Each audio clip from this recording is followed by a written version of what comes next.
Okay, so good morning, everyone. Yeah, I invite the rest of our participants to kindly open their camera if it's possible from your end. Or if not, you could also listen in this session. So without further ado, allow me to share screen our presentation for this morning.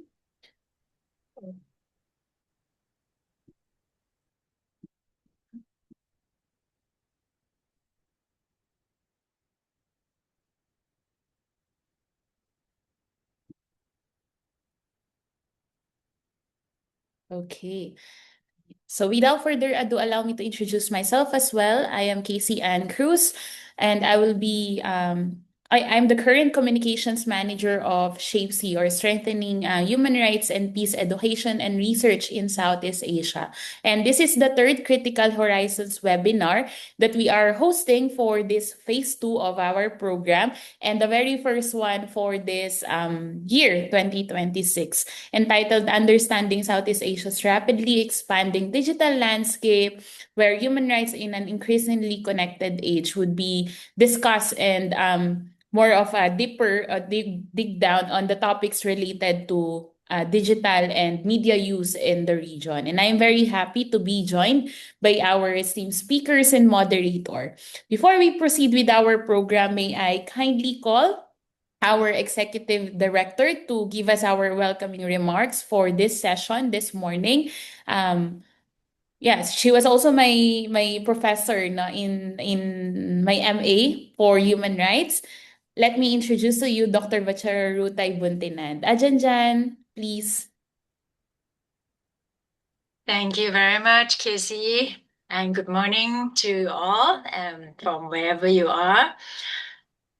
So welcome to this webinar. As Casey said, this is the first webinar in the series of Critical Horizon that we are featuring the first in this year.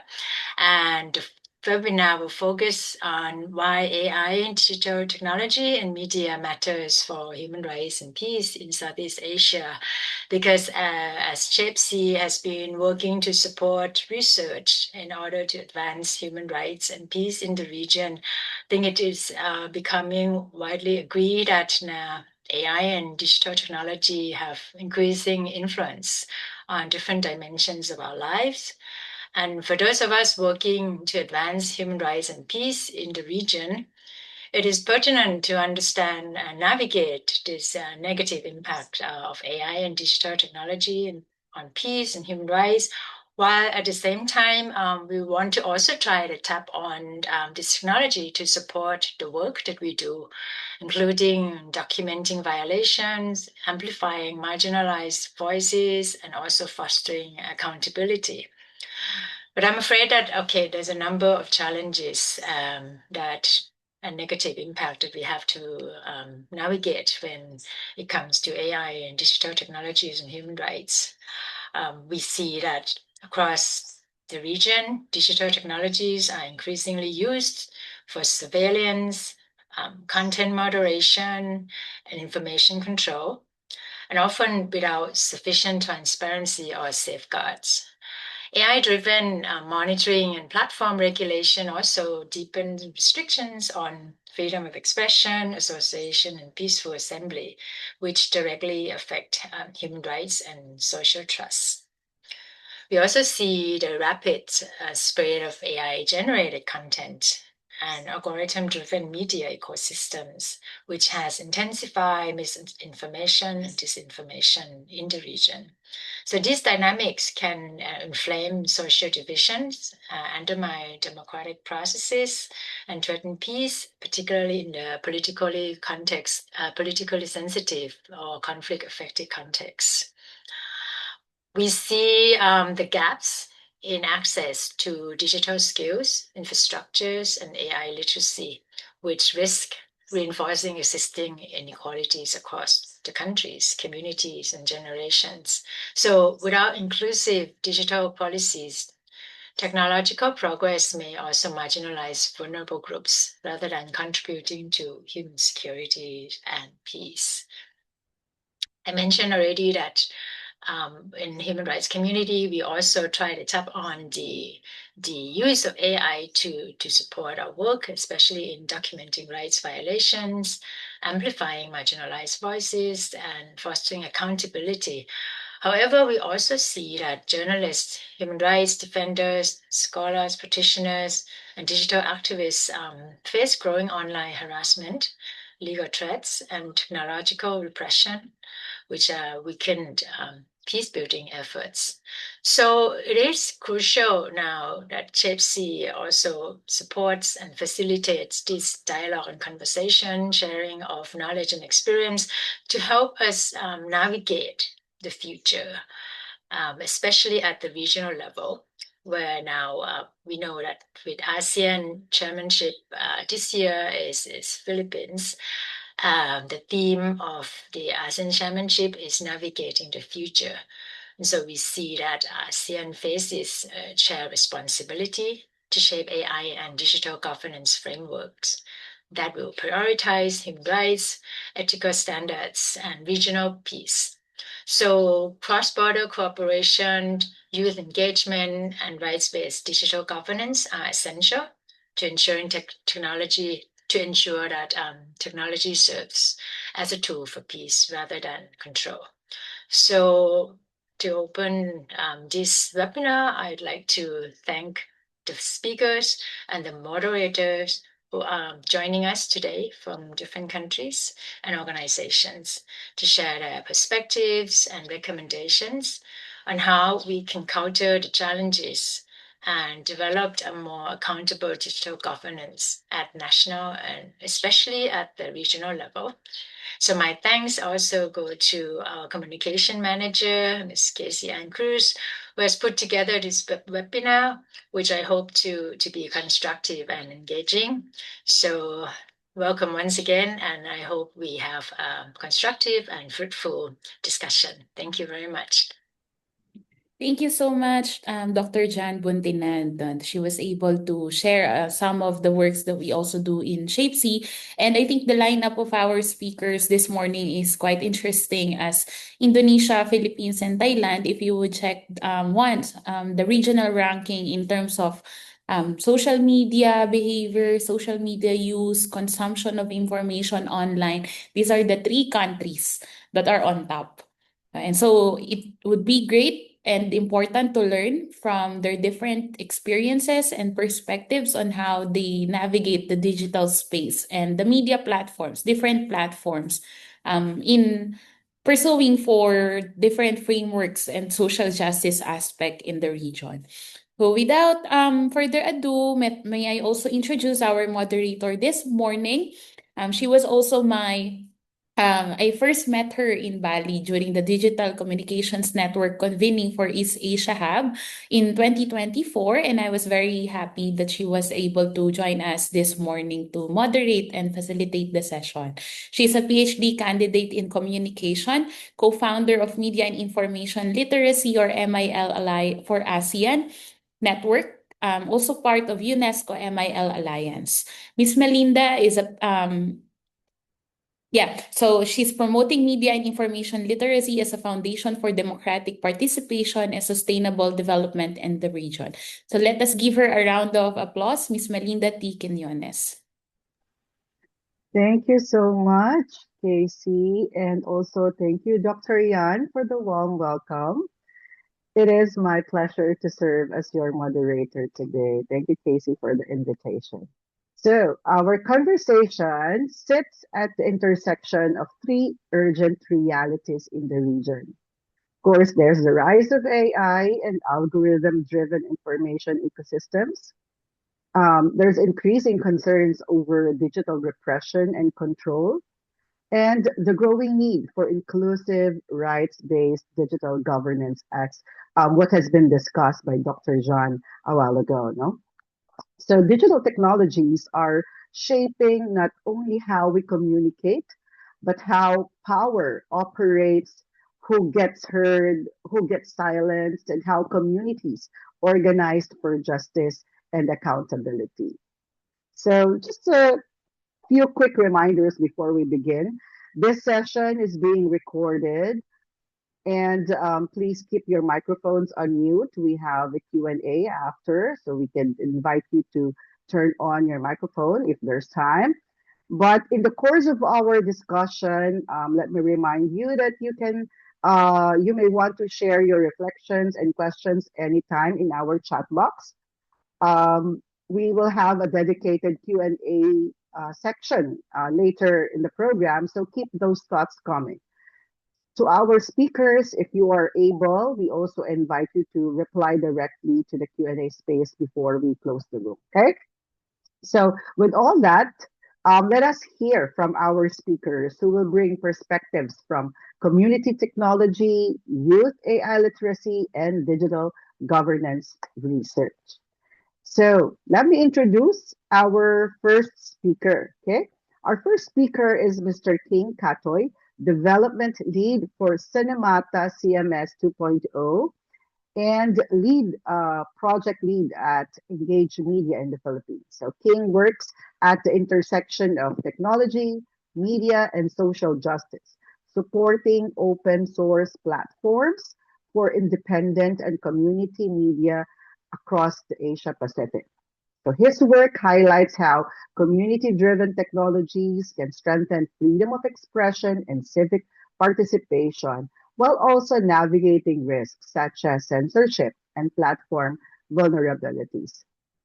He will share with us lessons from developing open, secure, and sustainable platforms for grassroots and human rights focused media. King, are you ready? So you Yes, may have, thank you right? for the very nice introduction, Miss Melinda. Let me share my screen. All right. So King, the floor is now yours. Thank you. Um, Thank you to Shape C for this invitation. I'm King Katoy, the development lead for cinemata.org at Engage Media. Today, I want to share our journey building community driven technology for digital rights and how you can be part of it. I'll be sharing about the overall context related to arts and film censorship in the region, the need for alternative platforms, what's coming for cinemata.org, and how you can be part of the Cinemata community. Before I dive in, let me share why this work is personal for me. In the late 2000s, I was a video activist in the Philippines, working with political film collectives, documenting stories of marginalized communities. Back then, I discovered Engage Media's video platform and I became a regular user, uploading films from our collective. Years later, I joined Engage Media as staff, first helping with outreach to filmmakers, then becoming part of the team that migrated and rebranded that original platform into what is now cinemata.org. Today, I lead its development. So for me, this is a full circle journey from uploading films as an activist user from the Philippines to building the platform itself. Okay, let me start with a sobering statistic. According to the Southeast Asia Art Censorship Database released by Arts Equator, government authorities censored 176 films in Southeast Asia between 2010 and 2022. Malaysia alone accounts for 79 of those cases, nearly half. In Malaysia, these aren't obscure films.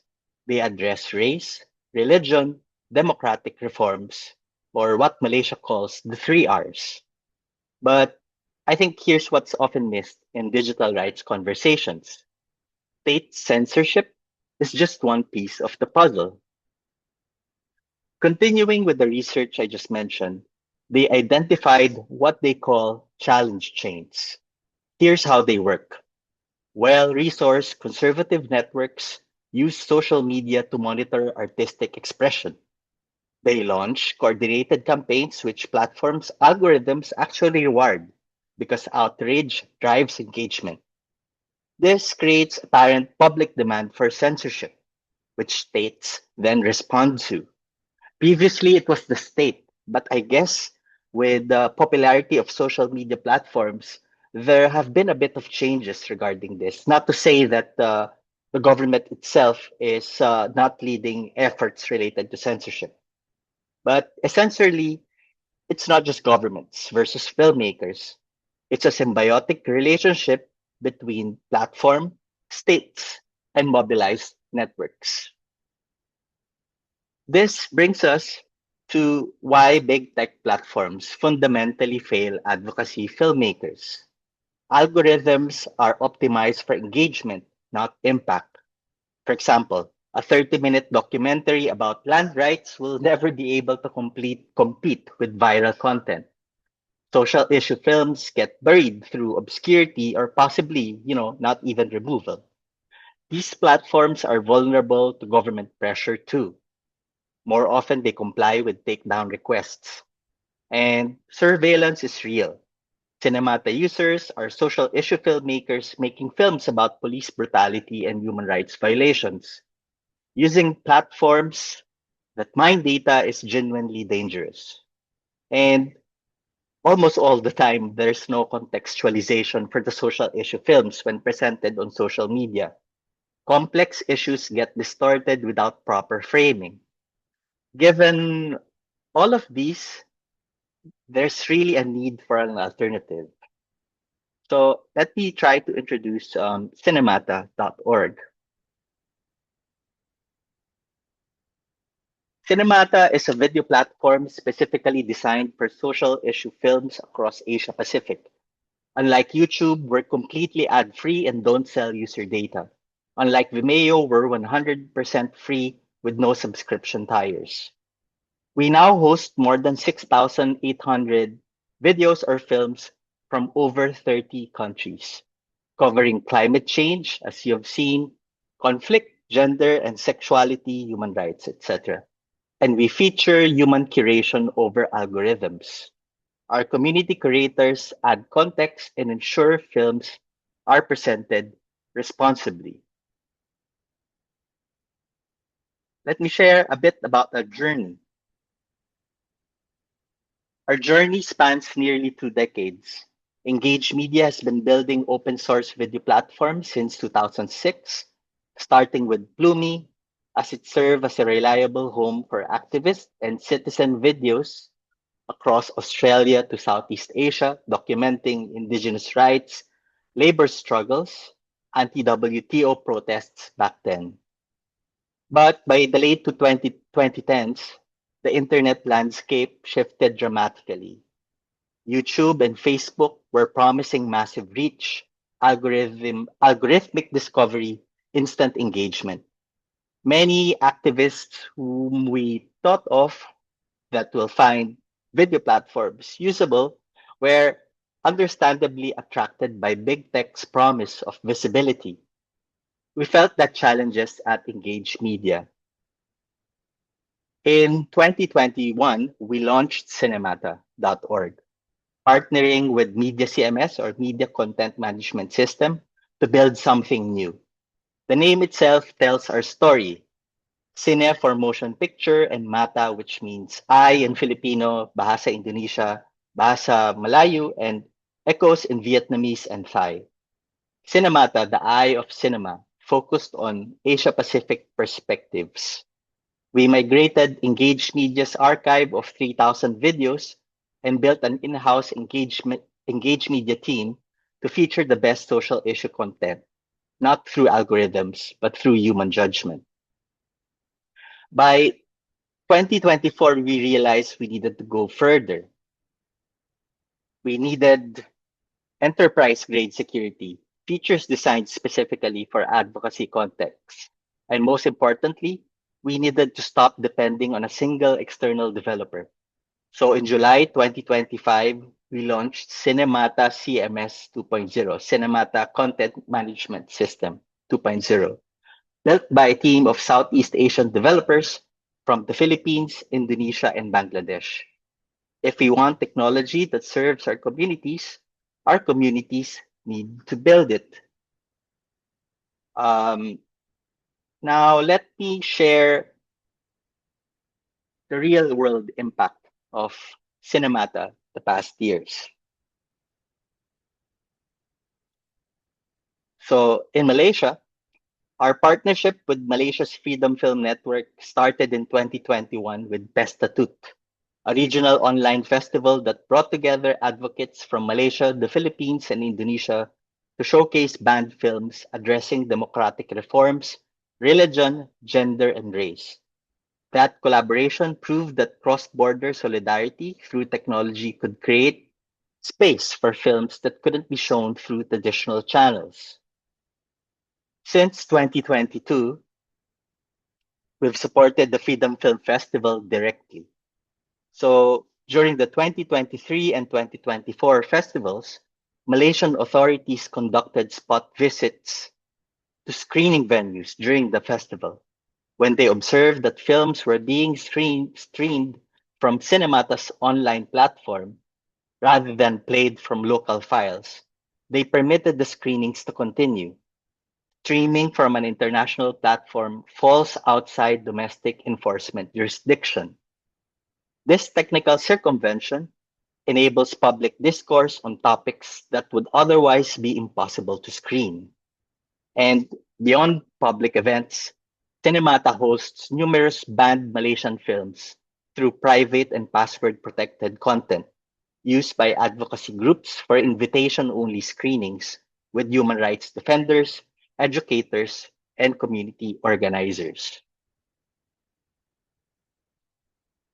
In the Philippines, Cinemata serves as the official video platform for the Cultural Center of the Philippines Gawad Alternativo or Alternative Film Awards, Asia's longest running alternative film awards program, now in its 37th year.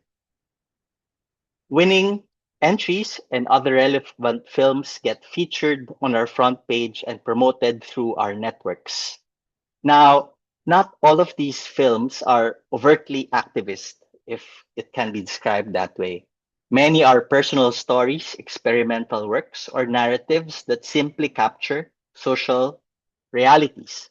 But that's where our community creators come in.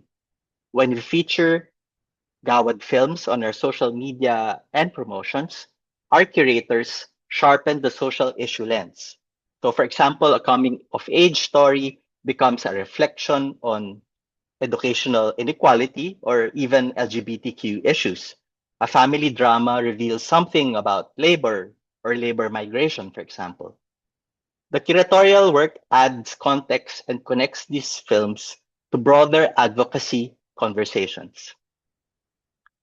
As for other Southeast Asian countries, the stakes are highest in most repressive contexts. Video activists documenting Myanmar's conflict, many operating from exile, use Cinemata to archive crucial reports about military crackdowns, especially, the first few months and years post the coup. In Bangladesh, following internet shutdowns during democracy protests, student filmmakers use Cinemata to distribute content mainstream platforms would otherwise not highlight.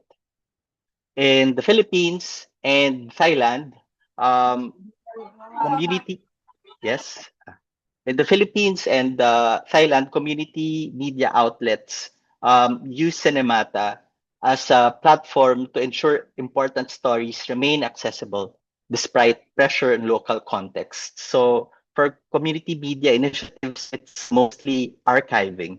And in the case of the Philippines, Alter Media Network, they wanted a platform to freely distribute news reports they're making. So with Cinemata's feature of easily allowing downloads if the owner of the video permits it, then it's possible.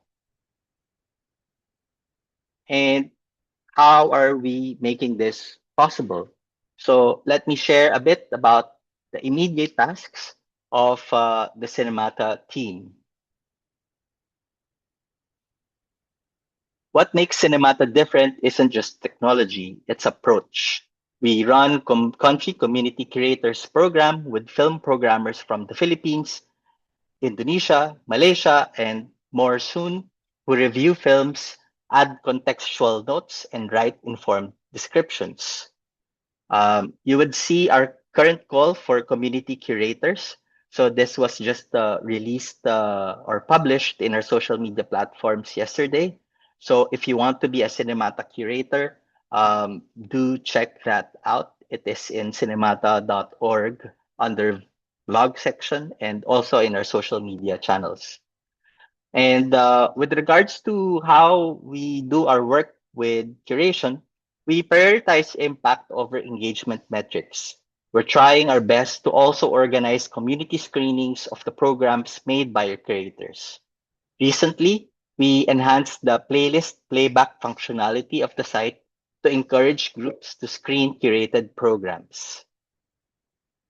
And then our development team.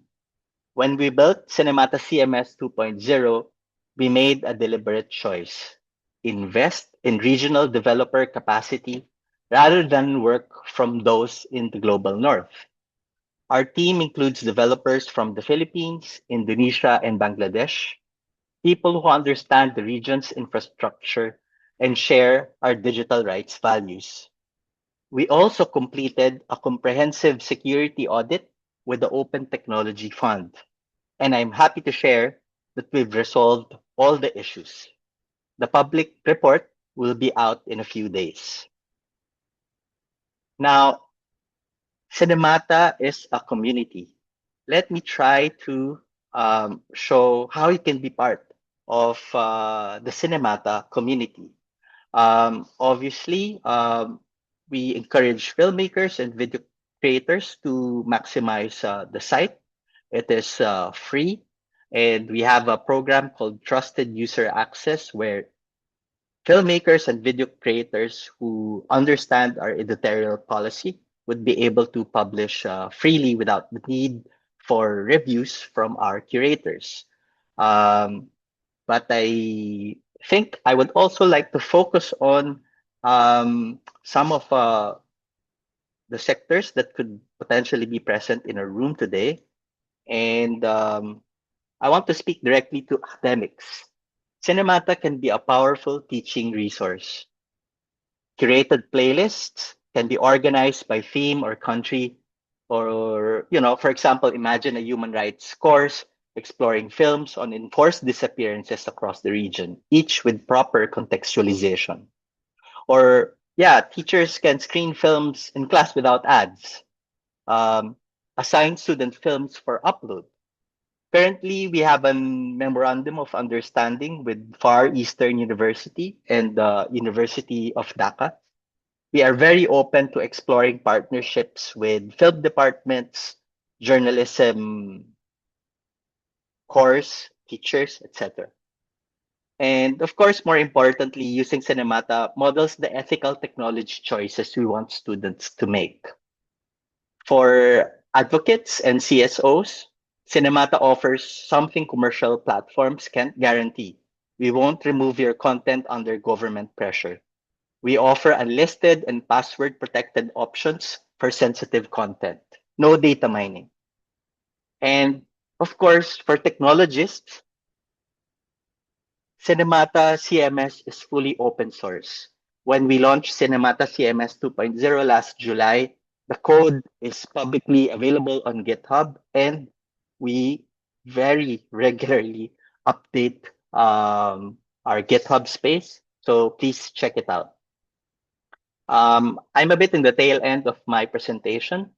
Last two slides. Um, how you can shape the future. We're at a pivotal moment. Milestone two, that is the specific milestone that we are working on, is underway. This is time to shape what Cinemata becomes. What features would serve your teaching, for example? What would help your campaigns? We actively incorporate feedback. You can also participate in user testing, or as I've mentioned, become a community curator. And of course, introduce filmmakers and organizations to Cinemata. So what's coming? Our, I'm happy to share, just last week, our 6-year-old user interface will finally be rebuilt. Just last week, we received an in-kind grant from the Open Technology Fund User Experience and Discovery Lab to improve the user interface of Cinemata and help us research, improve the user experience and discoverability of the site. Um, we're also exploring co-viewing experiences, watch parties, and advanced community engagement features to receive notifications, for example, when a filmmaker you follow upload content, or if a specific topic you feel strongly about has been added to the platform. And of course, a lot more. How to our call to action. Of course, I hope you visit cinemata.org. Explore if you want to make playlists. Um, if you want to make playlists, we encourage you to, of course, you should sign up for a free account. If you want to be a trusted user of the site, please send us an email. And yeah, please check out our resource at github.com, engage media dash video cinemata CMS. We really um, encourage academics, film festivals to check out the our codes. We're happy to help you as much as we can because what you see on Cinemata CMS can be deployed, in your school. You don't really need to be connected to the internet. If you have a journalism department and your students constantly produce videos, the ability of the platform to organize content is fairly, and we're very confident that it's very usable.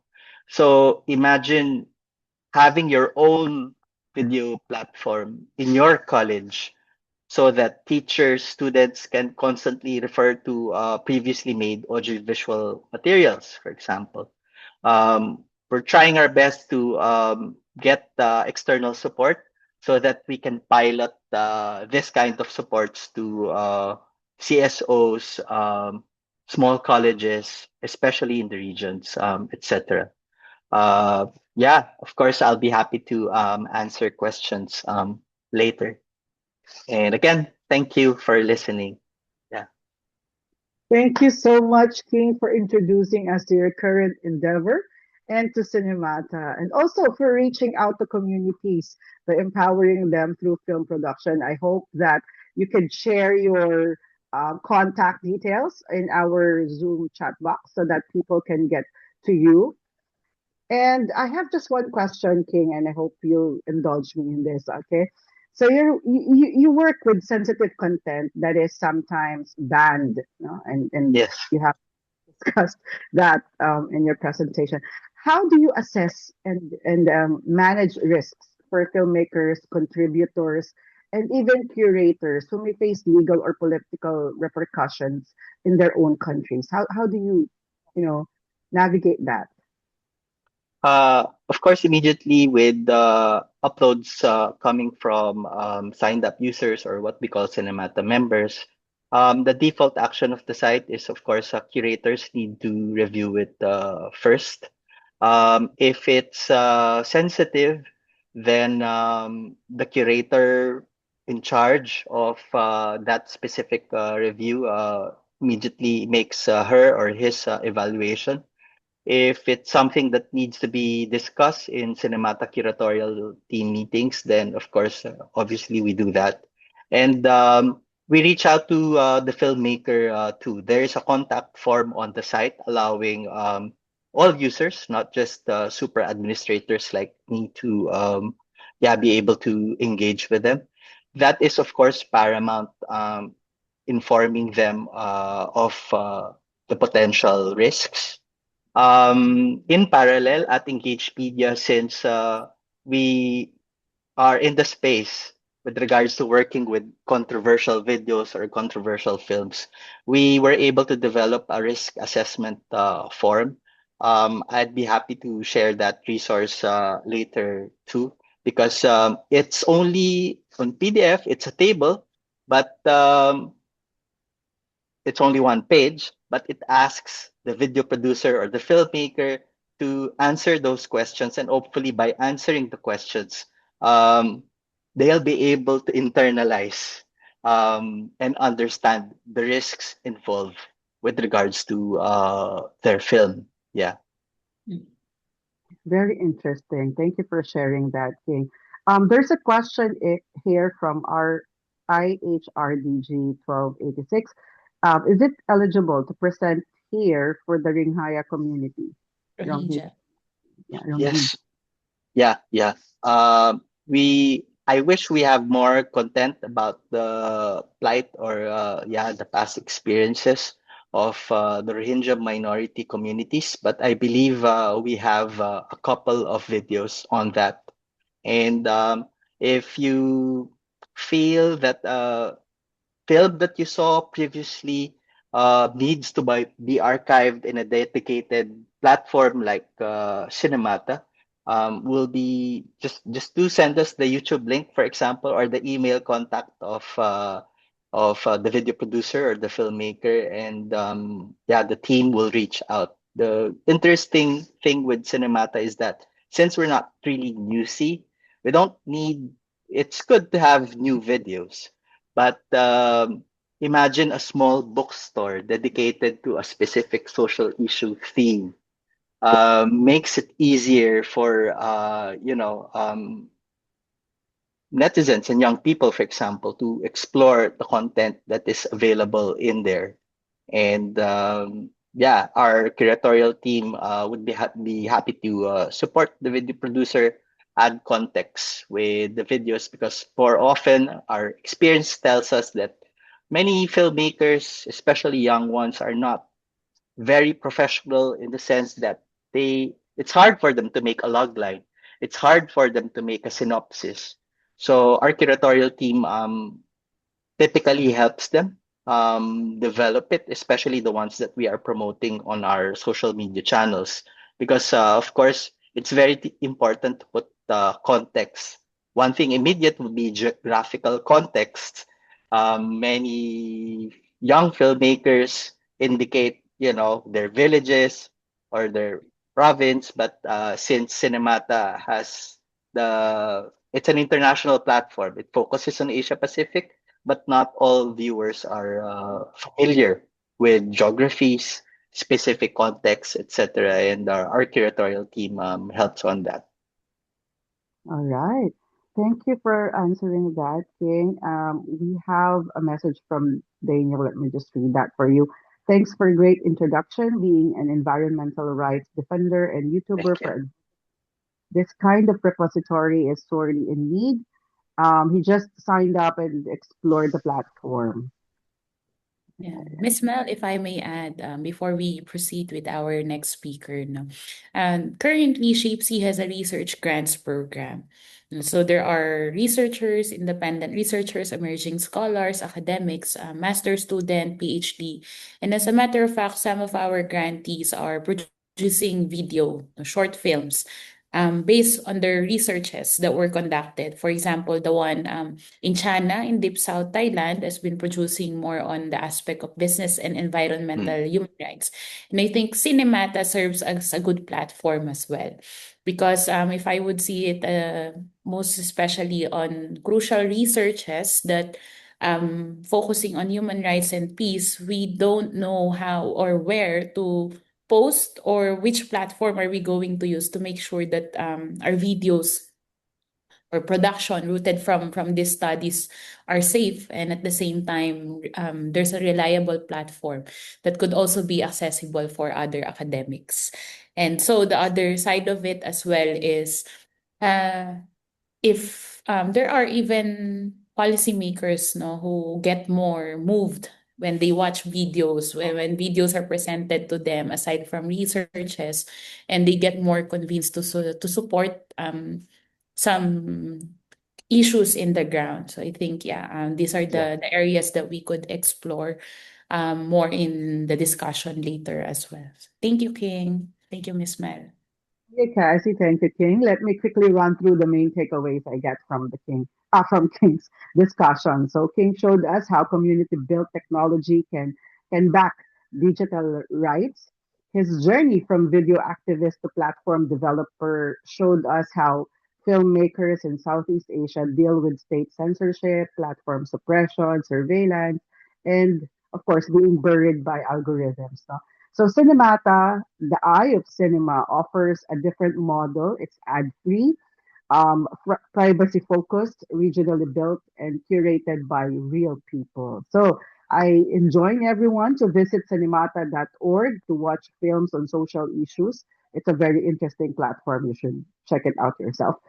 So our next speaker is Miss Pinyada Chotiangpung, Project Manager of AI Ready ASEAN under the ASEAN Youth Organization, or AYU, in Thailand. So Pin leads regional programs that build AI literacy and ethical awareness among young people, ensuring that youth are not merely users of AI systems, but critical, informed participants in shaping digital future. So her work reminds us that digital transformation is not only technical, it is social, ethical, and deeply, of course, generational. So we're excited to hear the youth perspective on building an AI ready ASEAN.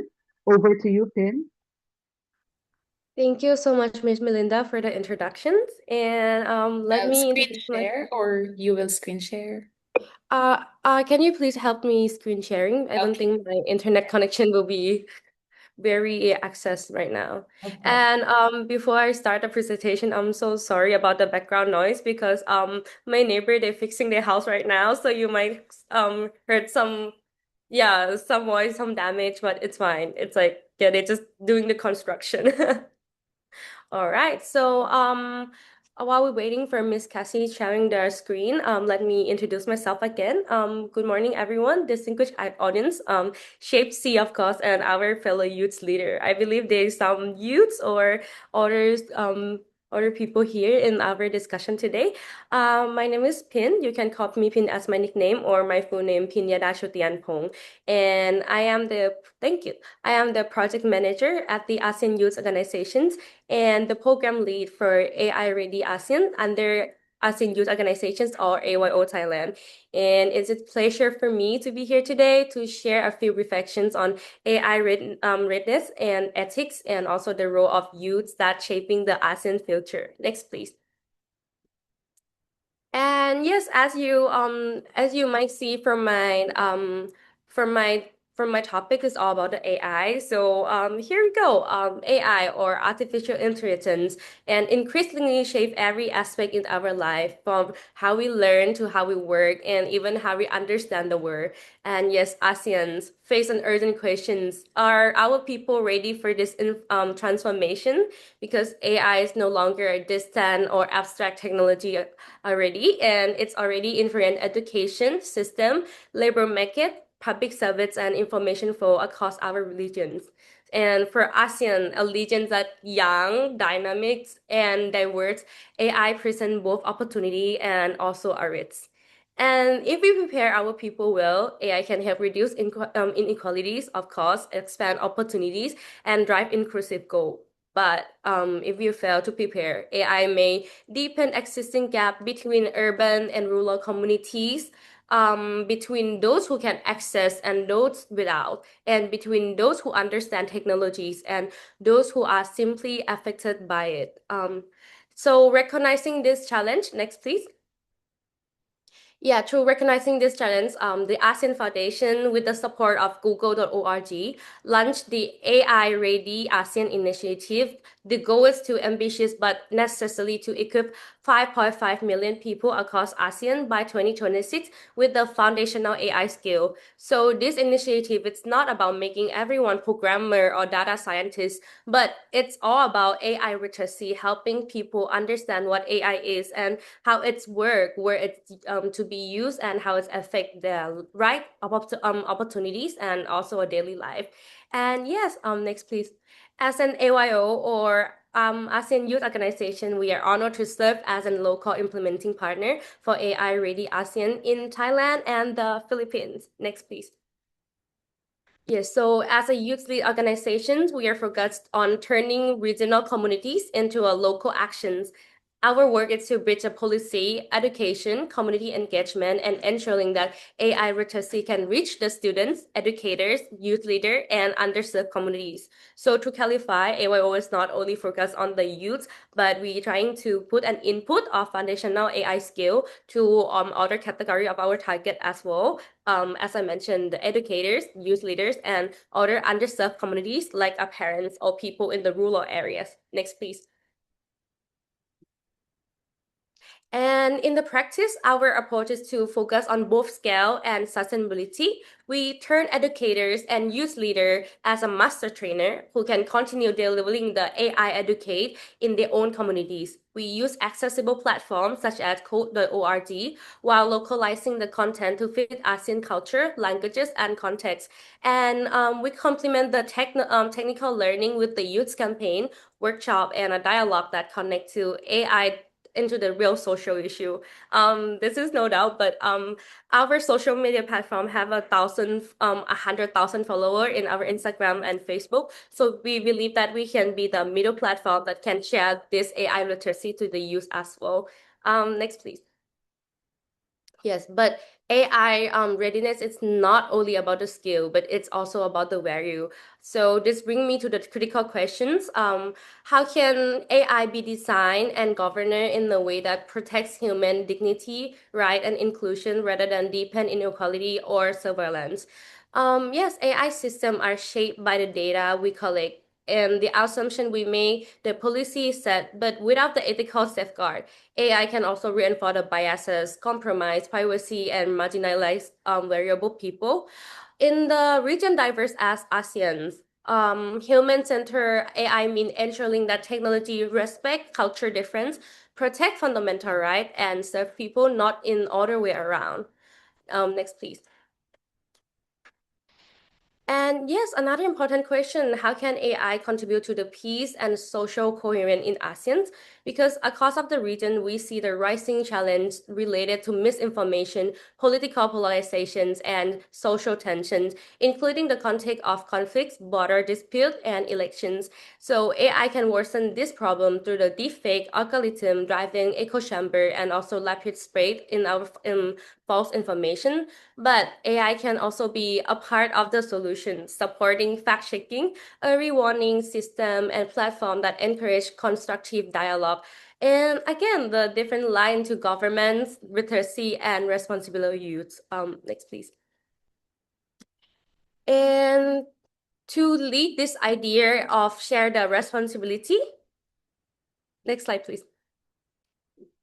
Thank you. The ethical and transparent AI cannot be achieved by one group alone. Governments must set a clear policy and safeguard. The private sector must innovate the responsibility. Educator must build the critical thinking and digital literacy. And a young people must act not only user of AI, but this an ethical leader, information citizens, because youths are not just the future of ASEAN, but they are its person right now. I believe the people that joining this conference, this webinar, I believe that all of us are using AI in your everyday life already. You might ask, what should I eat today? Where can I go? What's different between this, and asking AI to clarify. That is like the very important things that we really wanted to improve and trying to input the AI literacy for our people. And yes, here we are.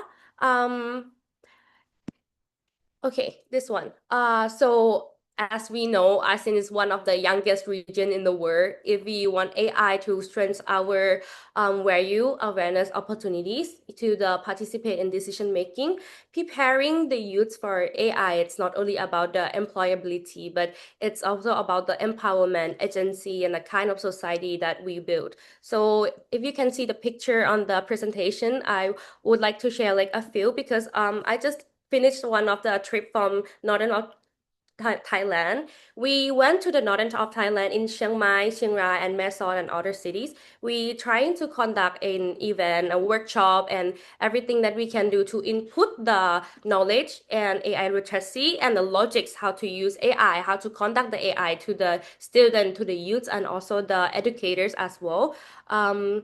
So if you're interested to join our program AI Ready ASEAN, please contact me directly. We would love to help you improve on that. And of course, it's free, everyone, because we want everyone to access the AI, not only for pay for the cost or learning thing and stuff. And again, we're trying to educate people not to build a data scientist program coder, but we want everyone to have the same foundational understanding of how we can use AI and use it as a very sustainability tool, not just asking them and let them lead us. And yes, next please. Yeah, so for this, as I say, AI will not doubly shape the ASEAN future, but whether the future is inclusive, peaceful, sustainable, depend on the choice that we make now and how we will prepare our people, especially the youths. So, thank you very much.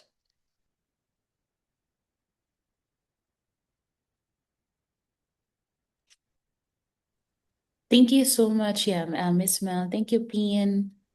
Yeah, thank you, Tin, for that, for sharing us the current initiative of the ASEAN Foundation. Thank Now, you so much, and so sorry for the background noise. Keep like getting louder and louder. I'm so sorry for that. no worries. Just April, I have a question for you. So you highlighted both the risks of AI, like Mhm. misinformation and surveillance, and its potential for peace building, right? So how can youth programs realistically prepare young people to navigate these risks while encouraging innovation and optimism about AI's role in society? Well, first of all, I would like to thank you to the Google.org and ASEAN Foundation that they have developed this material and tools. They have developed the curriculum that we can teach the young people or other category of our target to understand the foundation and the logics of how we use AI first. And then we're trying to guide them, not to teach them, but we're trying to guide them how to implement the AI in your life without risking any mislead information or any tools. Yeah. Oh, thank you for that. There's a question here from Shape C. Do you conduct the session in English or Thai? Yes, so we conduct the session in Thai and English. And as an ASEAN, we not only conduct in Thailand, we also have a team in Philippines as well. So if you are based in Philippines or even other ASEAN countries, we have a lot of team that can help you preparing about this AI training. And we also conduct it online, so I don't think it won't be miss any problem if you would like to join. Oh, speaking of that, Reina Lynn is asking, will IU open membership soon? Yeah, so we can okay, a little bit selling about my organizations. We are from ASEAN Youth Organizations. We are the youth lead organization in the ASEAN country. We have like 1,000 plus member.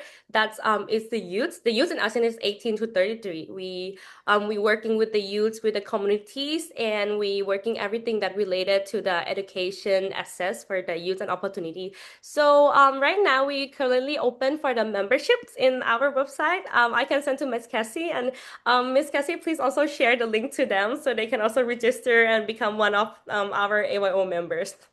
Yay! But I'm sorry, I'm 44, so I'm past your No, cut.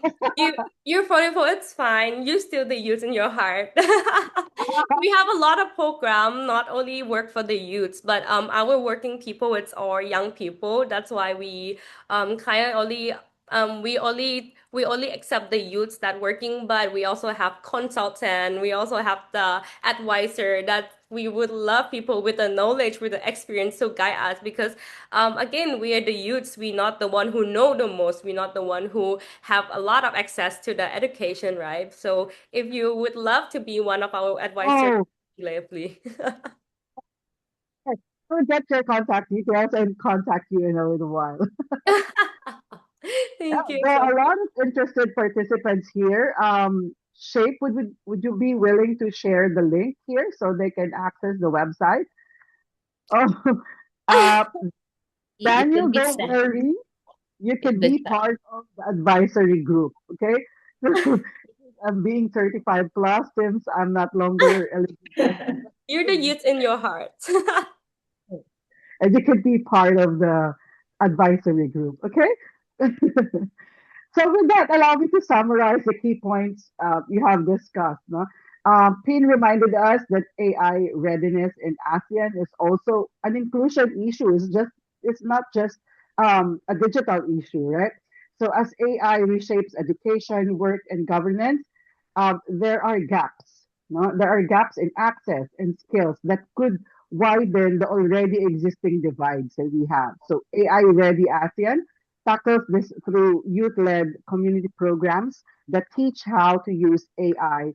And I like this part, not to think critically and ethically about it, because what we do at MIL for ASEAN Network is really to encourage people to think critically, no, and know more on how they can do their part. To our participants, please engage with us. Keep on sharing your reflections and questions anytime in the chat box. We'll have a dedicated Q&A later. So there are some questions I have noted, and later on in the program, we will be answering them. So keep those thoughts coming. So at this point, our third speaker, I would like to introduce to you our third speaker. Her name is Ms. Shaifa Tanya. We call her Tanya.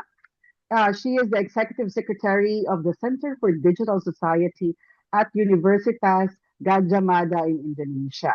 Tanya's work focuses on digital governance, policy research, and inclusive digital ecosystems.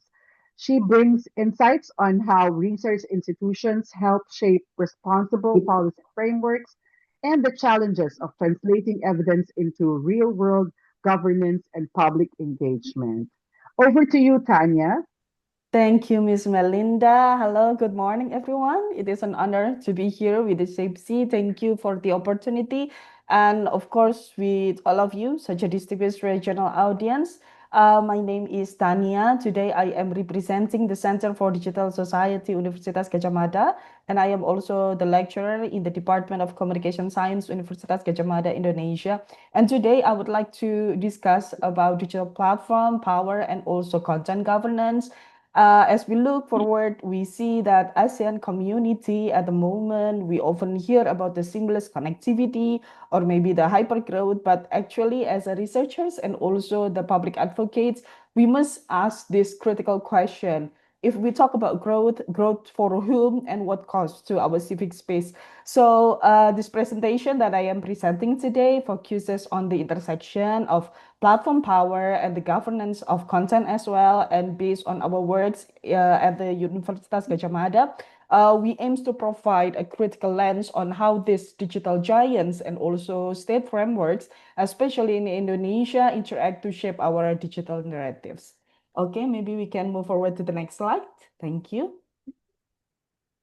Okay, there are five guiding questions or maybe the core questions that have been asked by the Shape C to me.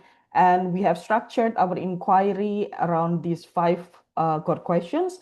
The first one about how do digital platforms shape research, mobilization, storytelling, and advocacy in academic context. And then the form of digital repression or censorship that do the activists, creators, or also citizens confront, and then the emerging trends in content regulation, platform governance, and also the state control, and then also how the community-driven technology can help protect rights and also strengthen civic space. And the last one, but definitely not least, is the regional strategies that us as ASEAN civil society and academia can collaborate to uphold digital rights.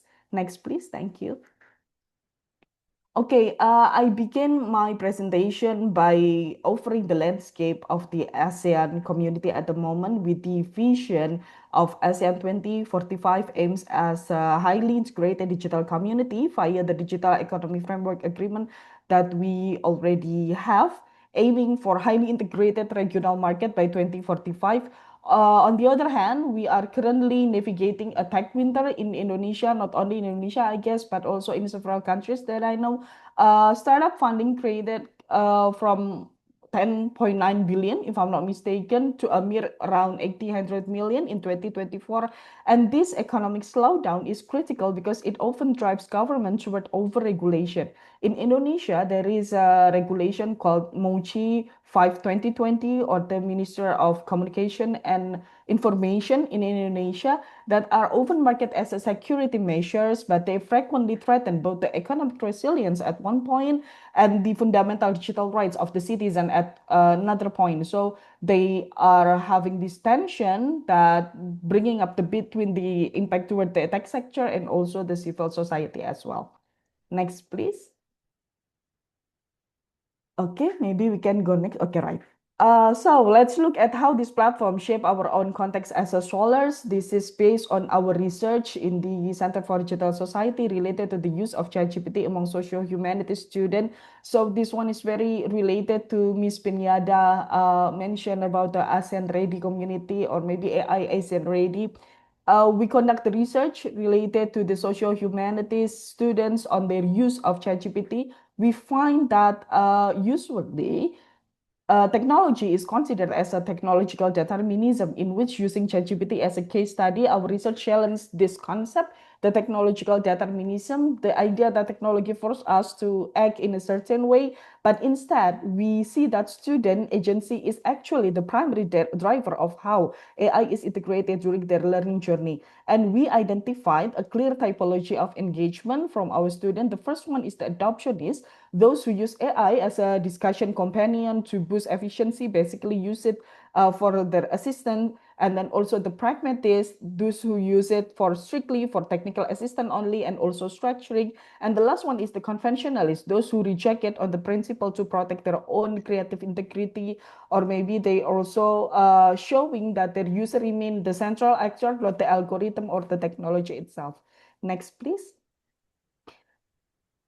Okay, we can go next. Right. And it leads us into the one critical engagement where crucially our findings show that users are far from passive. Students frequently identify the hallucination of AI, maybe from the reference that they got or fabricated citation. And this reinforces a vital point. Local expertise is actually our primary safeguard. So when there are a lot of series, we also have this kind of event training program, AI policy and skilling lab that conducted in Indonesia. And one of the topic also discussed about the education sector. Most of the teachers at the moment consider that they might worry that AI replace the humanity or maybe the human itself. But it seems like from this critical engagement that human agency is still in the loop, and it is resonates with Miss Pin also AI human-centered AI, and in which is placing human as the central actor in this case. Okay, and then we can move forward. Okay, now we move forward to the next question related to digital repression or censorship that most community face. And we find to the structural paradox of digital activism. We move to our first case in which we conduct a study about how digital activism fits the system that it seeks to resist. So this one is more of a sobering realities of digital repression. We face a structural paradox in here in which digital activism often fits the very system that it seeks to resist. While platforms enable rapid mobilization, they simultaneously extract massive economic and also data value from that very design. So every hashtag, every coordinated action, and every digital donation that is made contributes to the platform data hoarding and also the revenue stream. Okay, next, please. Thank you.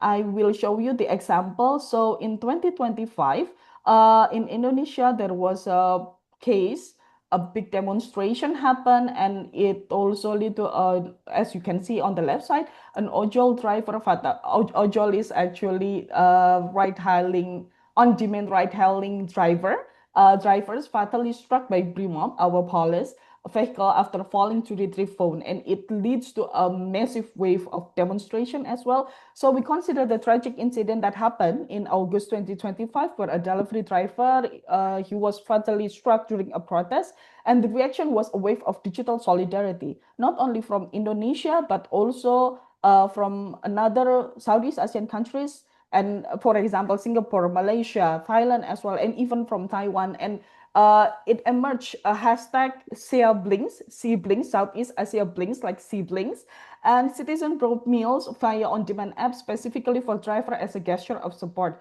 However, this solidarity unintentionally generated massive commission revenue for the platform informs. In response, platforms like Gojek and also Grab in Indonesia also engage in work washing activity. They black out their logo as a symbolic gesture, like darkening and then projecting their empathy. While actually these gestures are visually powerful, but it leaves the underlying exploitative labor structures that completely untouched. When we conduct research about gig workers economy and their rights in a structure of a platform governance, it becomes quite complicated. So as a gesture, it is visually powerful, but it still leaves the exploitative labor structures issue untouched. Okay, next, please. Okay, the second case study happened still in that very protest related to the August 2025 Indonesia TikTok live ban. So perhaps the most direct of repression is the algorithmic checkpoint issue. During the nationwide protest in Indonesia in August 2025, TikTok suspended its live streaming features. This is not actually technical failures.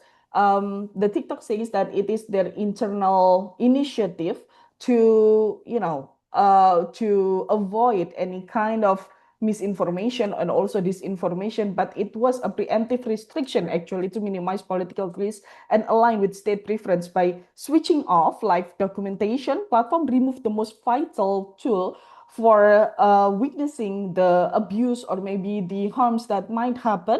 And it is a form of censorship that is invisible until you try to use it actually. Okay, next, please. And then we also have this content regulation as a state power. So we move forward to the issue of how the governance happen and also the control of the state exists in Indonesia. We move to the issue of the regulation. So when we look at the state control, we see a move toward a total digital interference. So the forms can be taken in quite various way. This includes internet throttling, service blocking, and also the total shutdowns. And in Indonesia, this regulation, MOSI 5 2020 regulation, use incredibly broad definition of negative contents or content that violate social order. So these two are two sentences, two terminologies that exist without having a clear point or maybe a clear indicator of what is considered as a negative content or what is it the content that violates social order. So it's like a rubber uh, statements that is shown in the regulation. And to enforce this, government use the summon system. Summon system is a system that is focusing on the content moderation compliance for the electronic system providers, all the platforms in Indonesia, and also for private content, private user-generated content as well to comply with the regulation. Specifically for pornography, terrorism, and also online gambling, all those kind of negative that is considered, although the indicators of a specific negative content itself hasn't been mentioned. And it streamlines takedowns but operates on a guilt before due process because platforms are required to remove content first and appeal later, which creates a chilling effect across an entire digital ecosystem, I believe so. Okay, we can move forward first. Right. So we conduct a research with the UNESCO as well, regulating harmful content in Indonesia, legal framework trends, and also the concern. There are several key regulations that we studied in the context of Indonesia. So this core issue is the gap between local and international human rights standards. There is no clear distinction between what is illegal and also what is merely harmful. These two terminology becomes misinterpreted and used regularly without really differentiated, because something that is illegal doesn't really mean that it is harmful, or maybe something that's harmful doesn't always mean that it is illegal. So this issue become a core issue that happen in this regulation. And fake terms like morality or public order that is also mentioned in the regulation grant law enforcement excessive discretion, and this force platform into a punitive compliance where it's safer to do the over censorship than to find a fine or maybe a block or maybe any kind of so like punishment or maybe punitive frameworks that they might have. Unsurprisingly, marginalized groups also are the ones who feel the impacts most acutely. Okay, we can move forward. So, how is the happy ending of this? Would it be any way to tackle all this over censorship, or maybe the community-driven technology, or maybe some effort, communal effort that we can do? So, community-driven tech reclaiming the narrative, we can do these two aspects. The first one is empowering voices. I cite the study from Professor Sasha Fung from the Thammasat University, Thailand. He studied about digital storytelling, in which this digital storytelling actually function not only as an approach of the story, but also as a tool for sustainable transformation by enabling marginalized group to construct their own narratives. And I think this one is also related to Mr. King Cinemata, in which I appreciate the work so much. Thank you for sharing today. Yeah, through this way, there are a lot of social movements that have a room or maybe have a place to share their initiatives and also involving community to do the leader or maybe community-led movements. For example, in Indonesia, I can say there is an eco-warrior social movement in Indonesia focusing on the environment, and also there is a website opentender.net as a civic oversight to monitor government procurement in real time to avoid or maybe to minimize, to reduce the risk of a corruption case. So in this way, there are a lot of efforts that a community can do to support or maybe to protect their rights and also strengthen the civic space. And this one also lead us to the discussion that this technology proved that digital infrastructure can be used for right first outcomes rather than just the state surveillance. So we still put the human centered or maybe human in the loop of the technology as the agency that actually can still overpower or still have the power outside of the technology or maybe the use of the technology to do the surveillance from the state and from the the authorities. Next, please. Okay, so last but not least, what is the regional strategy for digital rights that we can do as a community? So yeah, as we move toward the DEFA agreement in the Southeast Asia region, we must ensure that it isn't just a trade agreement, but civil society and academia, we can do hand in hand to push for human rights chapters within the DEFA. And also the second one, we still agree and believe that digital literacy also become an important part as a core civic skill, not only in one country or maybe in one region, but for overall region, over all nations in the region. And also we can create regional standards for algorithmic transparency and data privacy to counter arbitrary state of act. So if we see that one point in the DEFA is also mentioning about cross-border data sharing, so we can have this regional standard for algorithmic transparency because all of us are connected through platform. And during this data sharing process, of course, it will be related to the standards that supposed to be related and contextual to each and every country, but also as a community in the regional standards, we also have to have this kind of a great standard or a great indicator for the transparency itself. So to conclude the digital crossroads, we find ourselves at requires to choose between a future algorithmic checkpoints or future community empowerment, of course, and of course, it is our role to ensure that ASEAN of 2045 will be beneficial, not only for one country, but for us all, an ASEAN community. That is all from me. Thank you. Thank you so much, Tanya, for explaining ASEAN's vision for 2045. We have a lot of things to do by then. So don't go away yet. We have some questions here. Your case study showed us that users can critically engage with AI and identify its limitations. Can you share with us how can universities and research institutions in Southeast Asia scale this kind of critical digital literacy beyond campuses and into wider public education or policy conversations? Those Yes. are interesting. Yes, true, Miss Mel. Thank you so much for the question. I agree that understanding and also mastering digital literacy should be a core civic standard for everyone in the region, in the Southeast Asian region. And a lot of initiatives have been made actually from the each university, I believe so, or maybe every research center in the in every single country, or maybe from the NGOs and CSO as well. But all of them are partial. We need a room, or maybe we need a moment, we need a place where we can all collaborate and share this. For example, this Shape C webinar is a perfect room, for Mhm. example, to connect one another from every country and then also discuss. For example, I was very inspired by Miss Pinada AI Asian Ready, because actually we also in CFDS we also have this one program exactly the same. It's considered, it is named AI Policy and Skilling Lab, and also supported by Google as well.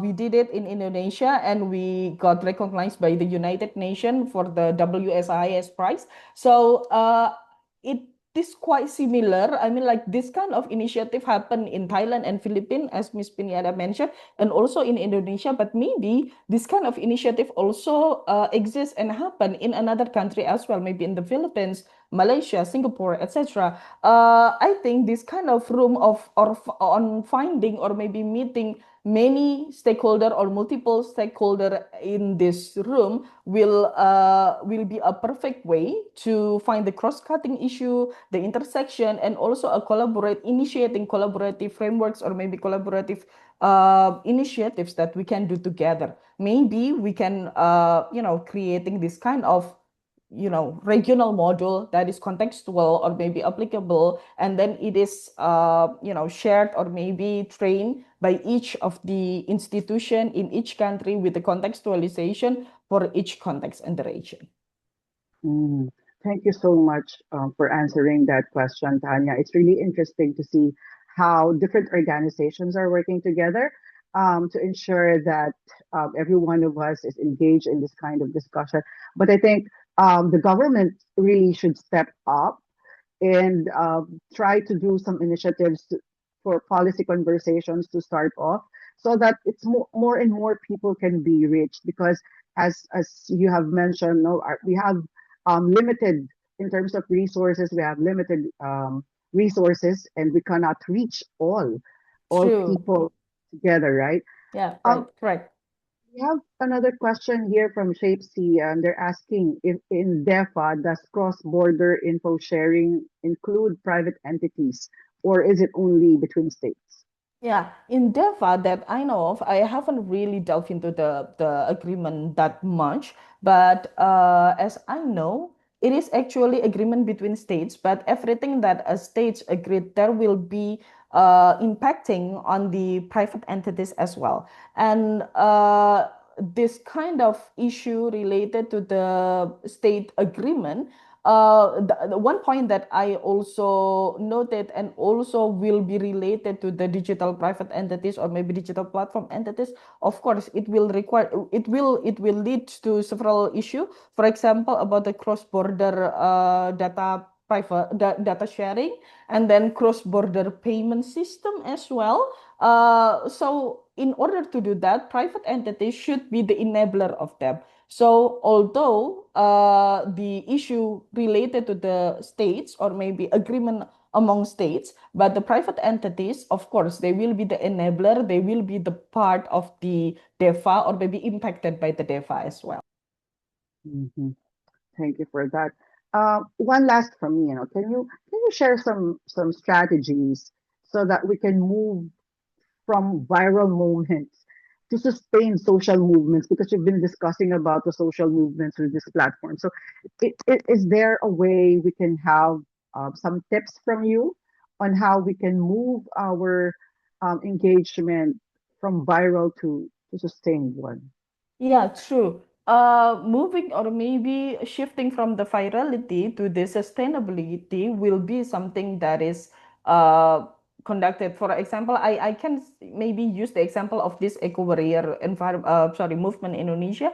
It was actually a small movement and also created in the social media, but later on it gains a lot of attraction. It gets viral, and then they work together with the, yes, with the government as well, and then also with the organization as well. For example, now they have this kind of curriculum, not a formal curriculum in the academic but non-academic curriculum that is applied in schools. For example, in just a nearby high school in here, they conduct this kind of activity of the eco warrior school. So virality can be an entry point. It can be a point to step into the game or maybe step into the movement to ask people to participate, but then it should not be stopped there.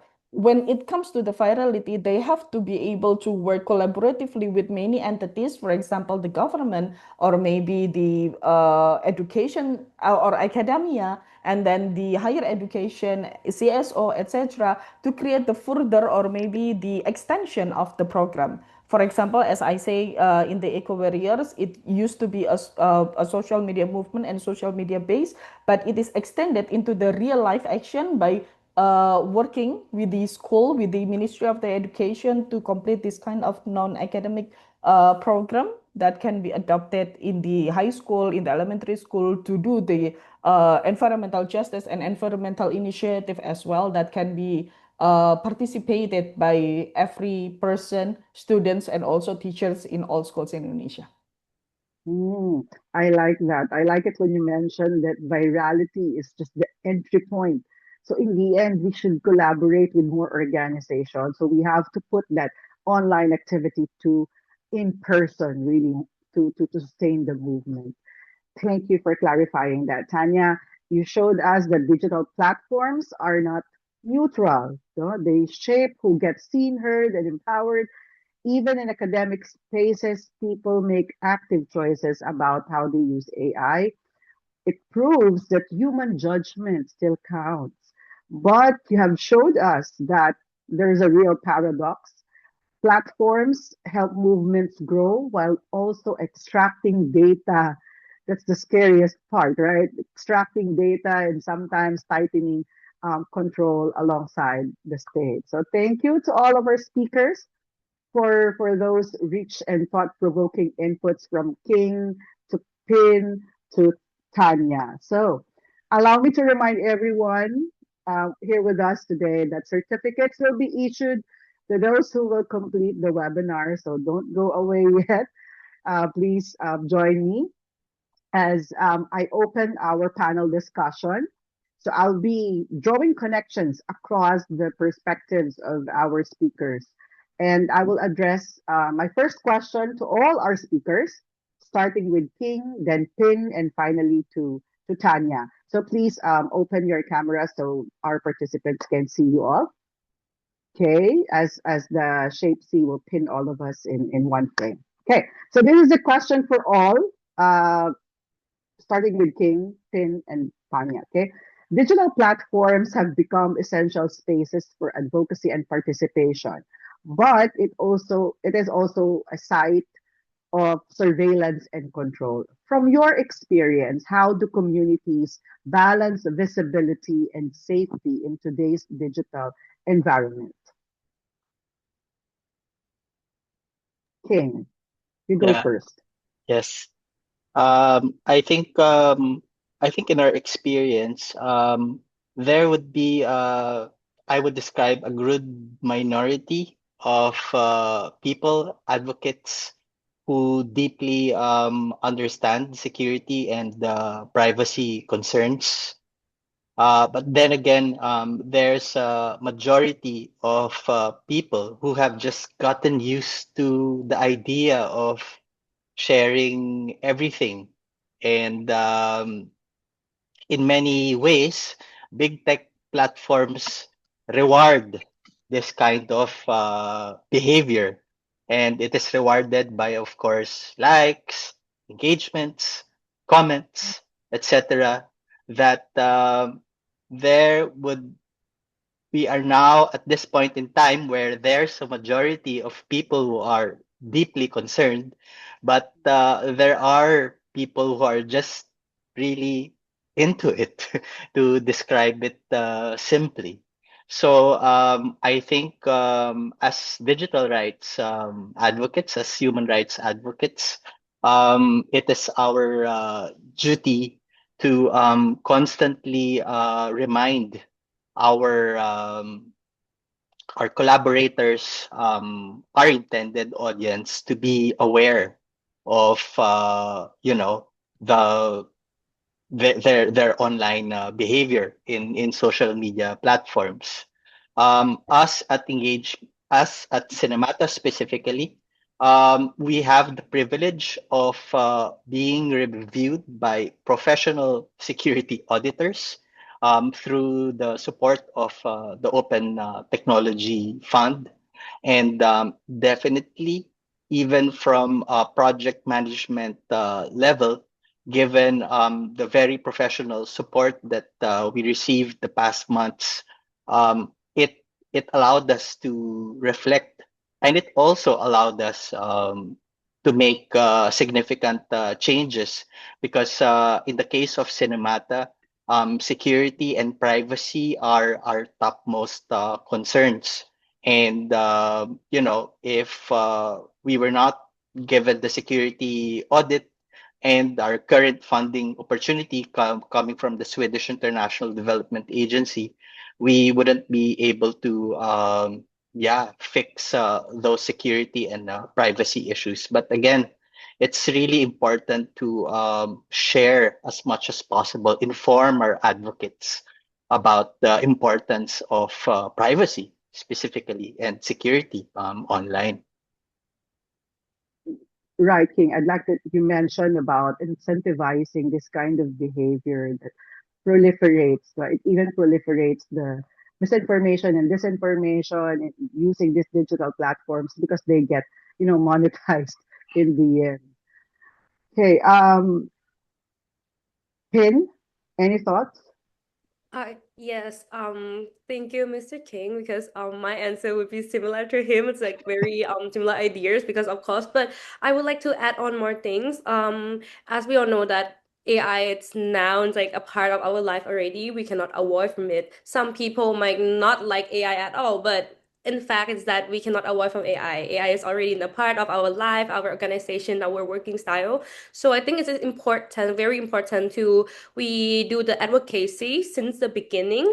Yeah, we not only raising awareness, but we need to put a logical input to our audiences, not only the youths, young people, but also the people living nowadays to make them understand that how can they use AI as a tool, not AI use them.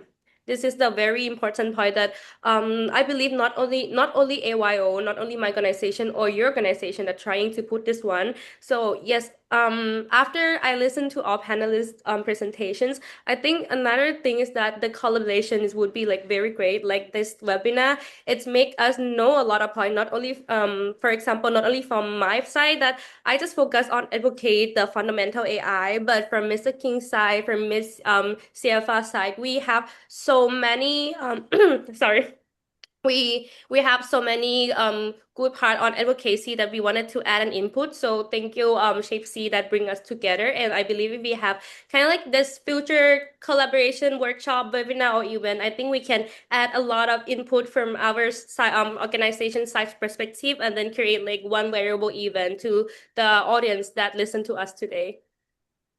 Thank you so much for that. Yes, collaboration is really the key because we have so much in store for us in the future, beginning with AI.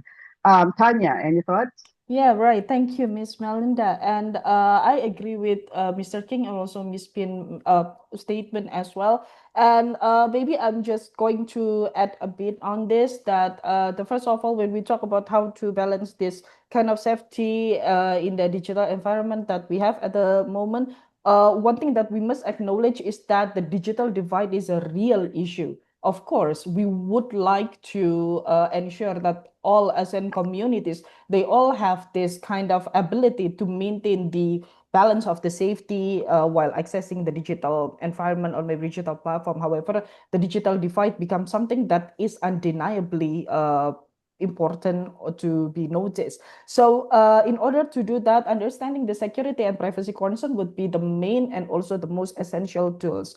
And this can be done, for example, Mr. King also have mentioned about this, about how to protect the data minimization, and also the layered or maybe technical protection like the double, authentication, etc.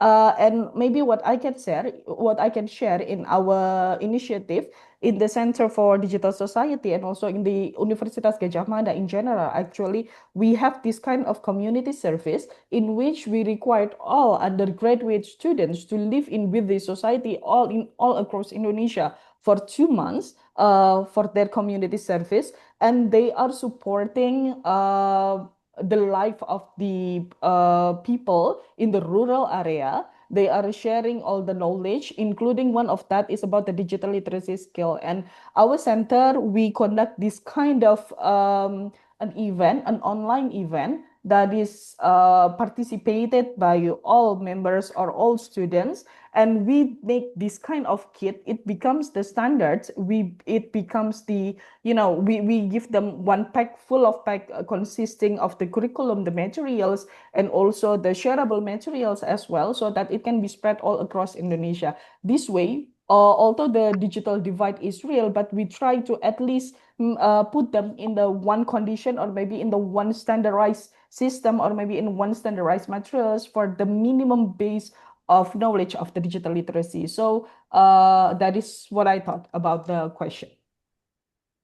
Thank you. Thank you for sharing that with us, Tanya. It's really important that communities are really engaged in the digital literacy discussion. We haven't, passed through the media and information literacy, and now we have AI literacy. We have so much literacies to combat with, right, and to catch up on. I'd like to ask this, and I'm really interested to know, King, this is for you. The community-driven platforms like Cinemata are clearly, you have discussed with us, it's really valuable, but they also face resource constraints. Of course, how to make it more sustainable. How does Cinemata balance staying independent and rights focused while you're scaling infrastructure? You told us a while about the security infrastructure that you have built, the moderation. How do you balance that? Yeah, I think our immediate lesson is that it's very important to open source. When we started Cinemata, we were using an open source content management system called Media CMS. Cinemata's earlier version um, was a specific skin of Media CMS, but in all ways, we've also engaged Media, supported Media CMS to be an open source project. Yeah. But the way we were doing it is essentially we were not sharing to the public how Cinemata operates. It was based on open source project, but in some ways it is still closed. And our very important lesson at the moment is open source everything. Because if you open source the project, um, it will be easier for collaborators to understand the project and be part of it. Currently, we are working with dedicated developers, mostly from Indonesia, actually, some from Bangladesh and the Philippines. And but yeah, I think open sourcing it guarantees the future of the project because if in case funding support continues, others will be able to take over. Another lesson that we learned quite recently is that I guess when we started it, maybe we're not too confident. We know YouTube is just so big. Vimeo is too big, and maybe internally there was a bit of small confidence about it. Mm. But we should have began thinking of some freemium features. Mhm. It's important to offer specific services and usages that will give the opportunity for other advocates to also contribute financial resources to the project. At this point in time, I mean, after having cinemata.org for nearly 5 years, we're just exploring and developing the paper for freemium or, yeah, responsible business development. And not that immediately we are going to transition into a freemium site, but we're also encountering supporters that we totally believe in the project and at times will have the opportunity to support us financially. And I believe we should have prepared earlier for that because we all know in this room that the funding landscape is changing a lot, and we can't always ask for single donors to support yeah, our advocacy. um so yeah, I guess at this point those would be my very specific answers. Mhm. So really, funding is really crucial for your platform to be sustainable. But if it's open source, allow me to ask this one for if it's open source, won't people, with bad intentions, be able to infiltrate it or try to steal some data from your database? Luckily, luckily, platforms like GitHub, GitLab are very aware of this potential. And what's interesting in those collaborative tech platforms that uses Git is that you don't have to share everything. Yeah. Um, there are specific spaces that are intended for public. So if you go to our GitHub page, there would be very general things there. Makes it easier for others to adapt. But we also designed the technology to not include very specific local settings on Python to be available in the public. Of course, our database is not on GitHub, it's in another place. So I guess being able to having a good understanding of how current platforms work and how you can maximize it is very important. Even in our GitHub space, there are specific sections in there that are reserved for the team because we're using it. I'm using it as the project lead, as our project management platform. I wouldn't. I Yeah, of course, we use other collaborative documents for text, but it's very quick for me to interact and review the work of developers within the platform itself, and my interaction doesn't need to be public. Yeah. Mm. So would you be open for consultancy?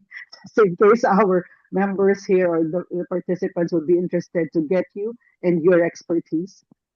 Yes, yes, for sure. We are at that point in time. I mean, actually, we should have considered the idea of sponsoring an organization or two for the current, yeah, financial grant that we have. But we would like to assure the rest of you that we are trying to look for additional support so that interested organizations will be supported, for example, for a year or hopefully two to run their own instances of Cinemata CMS. But as it is right now, just please reach out to us. And we're constantly trying to make the README of our GitHub space easy to understand for others to immediately deploy. But please do reach out to us and we'll happily support you. Mm. Thank you, King. That was generous of you. Now I have a question for Tanya. How can policymakers tell the difference between truly harmful content and protected free expression without creating policies that can be abused for political control? Very politically oriented question. I hope you have answer for that, Anya. Yeah, right. Thank you so much, Ms. Mel, for the question. This question is very relevant, and also I can say that this issue is still on the battlefield at the moment. So I might not have a very specific or maybe one, like determined issue answer for this, but actually the issue related to the illegal content, harmful content, and also another topic, another terminology that is used is also content that harms the file or maybe the violates social order. Those terminology basically a rubber terminology that can be used to criminalize or maybe to misunderstood, or that it becomes one of the rubber definition in here. But based on our regulation, the regulation defines the prohibited content usually based on the three main criteria I also opened the documents of the regulation in here, and it is related to the three main criteria. I think this one is also can be answering Mr. Hari Cahyono that as in the chat box I am about to type the answer, but also but okay, I'm answering in here as well, that the challenge of the rubber definition, it is related to the three main criteria. The first one, a content that violates laws and regulation. Of course, it's quite, big. It is wide. And then the second one, it causing anxiety for society and disturbing of public order. So, what does it mean by the, and causing anxiety for the society? Is a pornography content or maybe a content that is considered pornography, it can be subjective.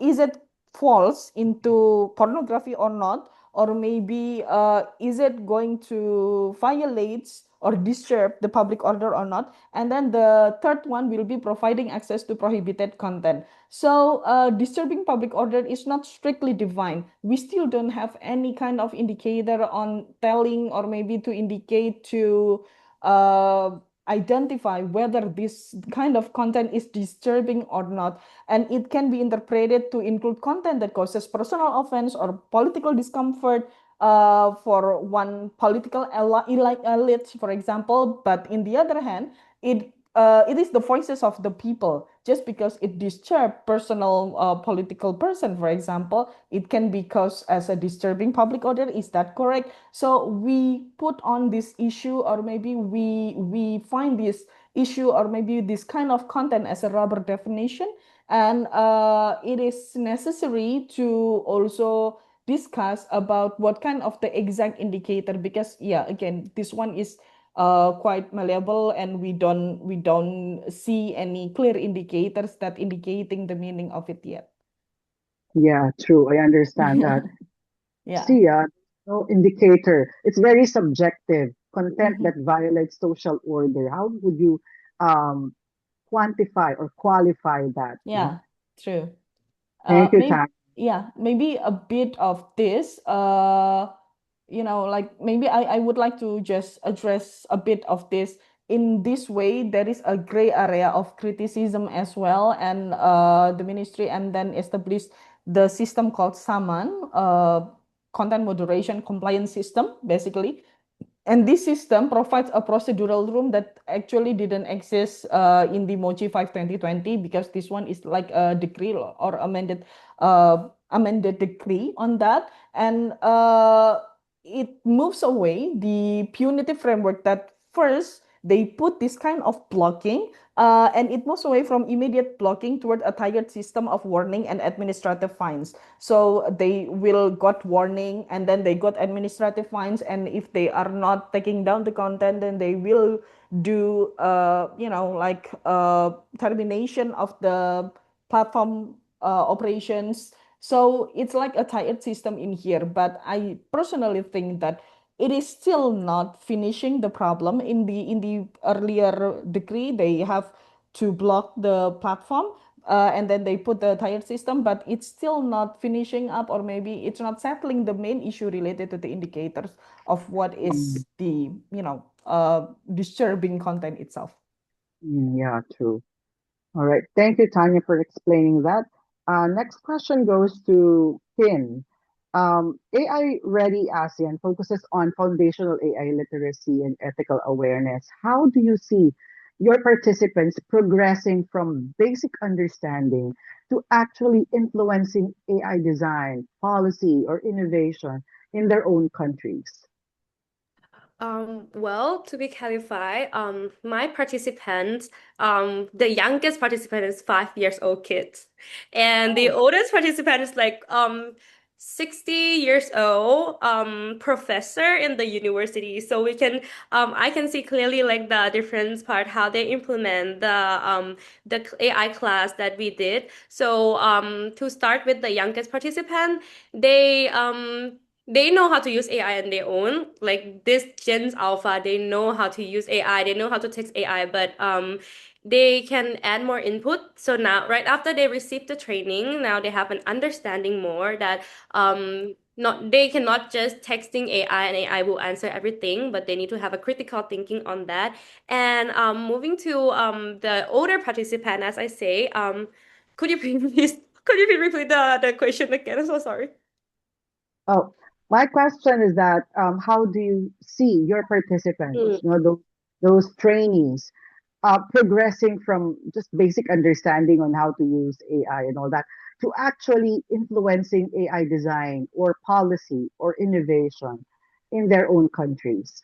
Yes, and another case that I want to mention the successful of how they receive our training is that there's a lot of Thai people, Thai participants that they wanted to learn more about AI, but they have a lot of ideas that they want to have their own startup for their communities, but they doesn't have the tools, doesn't have the material to understand it. So after that, we can see some participants already after they receive our training, they start processing on their own business, on their own entrepreneur, on their own projects. And right now it's tend to be on processing, but they use our tools and platform to help on their communities and develop more like get deeply into the community's problem. Yeah, so that is what I can see.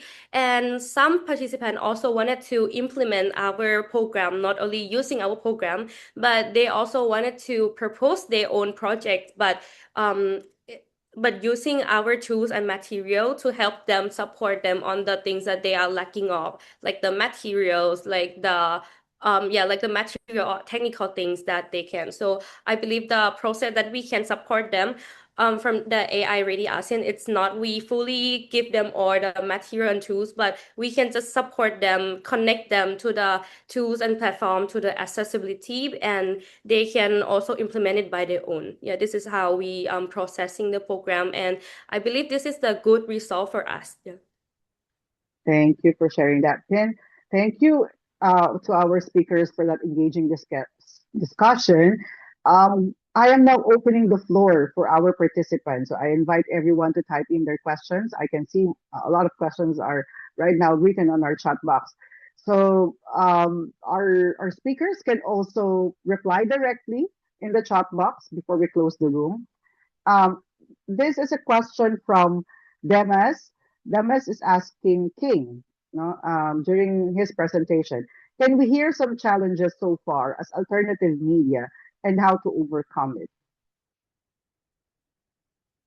Yes, it'll be good to understand, yeah, the specific question that they may have in mind. Of course, with alternative media, before I joined Engage Media, I was one of the conveners and part of the secretariat team of Alter Media Network here in the Philippines. So I could potentially share more. Of course, one of the big challenges would be, of course, funding and other support.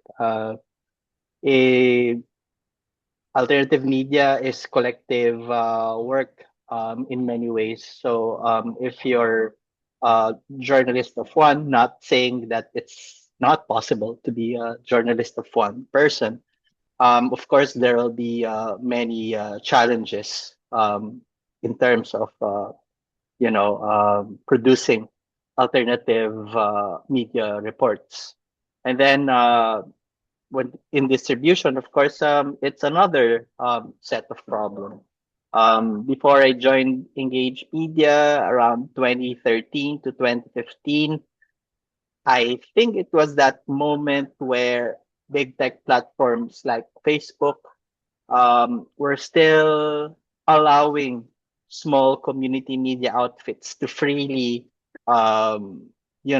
engage with their users and not to be controlled too much in algorithms that we don't understand. But around 2016, it shifted dramatically. The engagement and the likes, weren't really coming from ordinary people that we wanted to reach out, but generally just to, a specific set of audience that otherwise agrees with you or troll like people who follow you just to troll you. So, so it has, of course, many challenges. But specifically in Cinemata, our understanding and the way community media outfits are using us is many of them are very open to freely distributing their work. And it is in YouTube, it is maybe in other very dedicated cloud platforms like Google Drive, for example, or Mega. But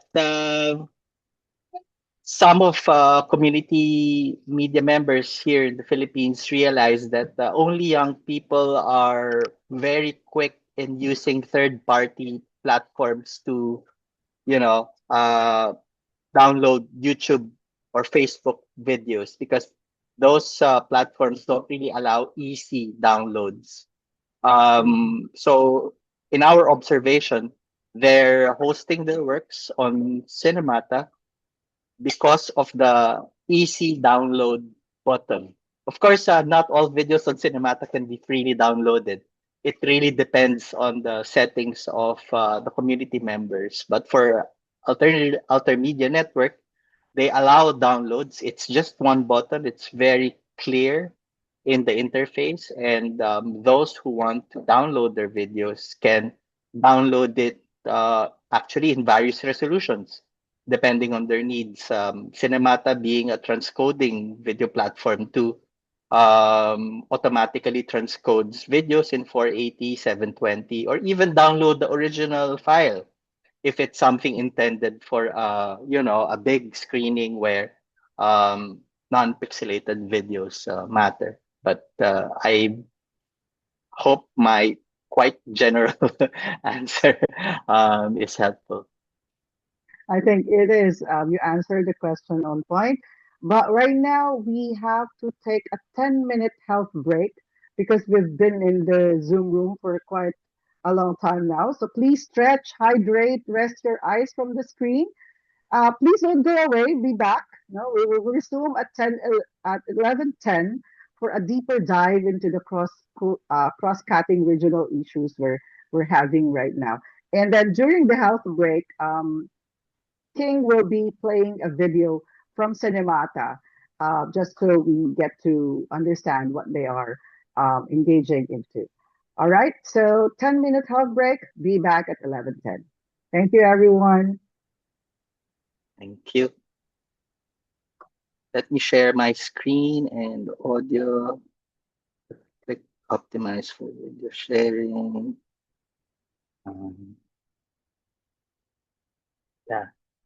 I'll be playing a short digital rights documentary called Tech on Our Own Time. It is part of the Tech Tales youth initiative from Engage Media that I also lead. The logline is three delivery riders in Metro Manila record a day in their lives, revealing their challenges as digital app based workers, gamified by delivery companies. As the day ends, the riders take a breather and talk about a range of topics, including how to counter tech driven exploitation.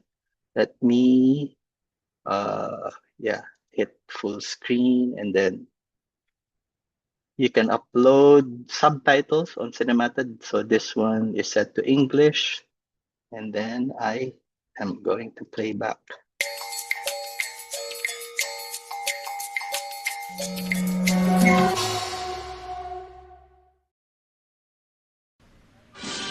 So yun guys, bububukas na tayo ng ating lalo move para makabiyahe na tayo.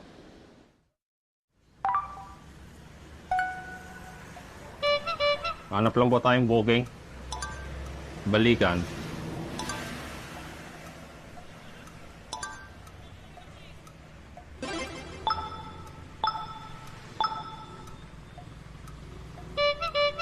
Hello sir, magandang umaga po. Lalo mo po.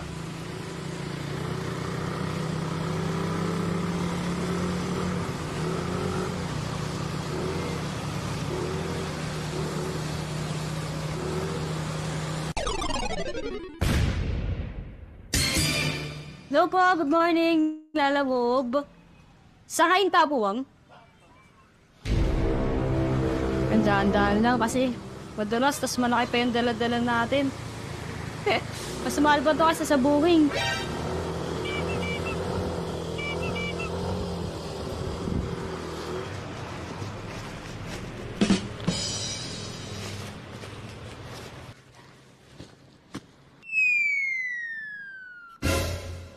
Hindi kaya masyadong mababa. Siguro sa mga bumibiyahing may pamilya, kahit siguro sabang samahan ng loob nila, hindi titigil pumiyahe yun. Na ano pag yun ang pinagkakakitaan niya na.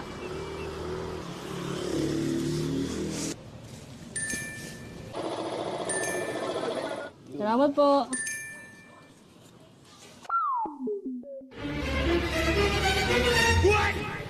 Wait. Dogi na naman tayo guys.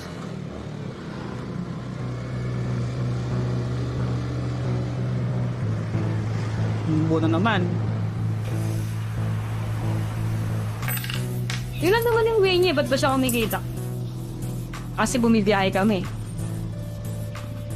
Ang nangyayari, pag malaki yung deliver, malaki yung commission nila. Pag 100, 20. 300, magkano? 60 ang ibabawas. Yung pagod mo, hindi nabayaran. Yung oras mo. E paano na yung pang-maintenance mo araw-araw? Pagkain mo pa, pag-uwi mo pa sa bahay. Kahit na sa chat support. Depende sa dahilan mo kung kakausapin ka na lang hindi.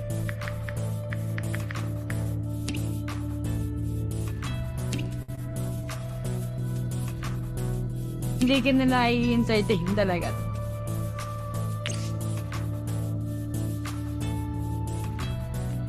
Oo nga, minamura ko nga nila eh.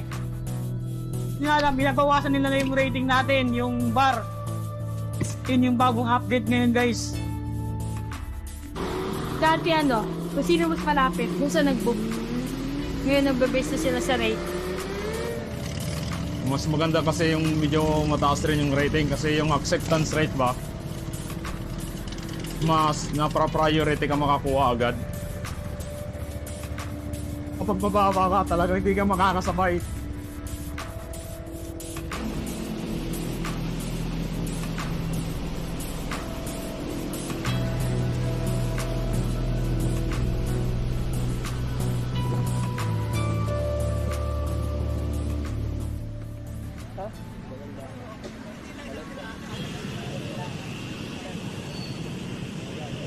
Ayusin mo, pang-artista rin dapat suko mo. Pwede na, pwede na. Ano? Like? Huwag mo na.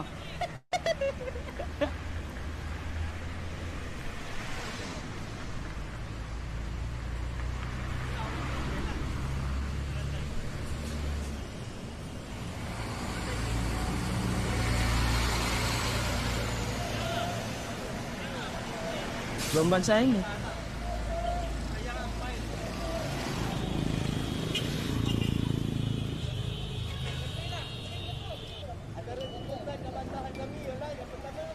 Bagong sistema ng pagtrabaho ang platform work. Ngunit, matinding pananamantala pa rin ang dinadanas ng mga delivery riders at cyclists. Parang dito lang dito. Pag-organisa at pagkilos. Layunin nila mailahat ang kanilang mga kalagayan at ipaglaban ang kanilang mga karapatan bilang gagawa.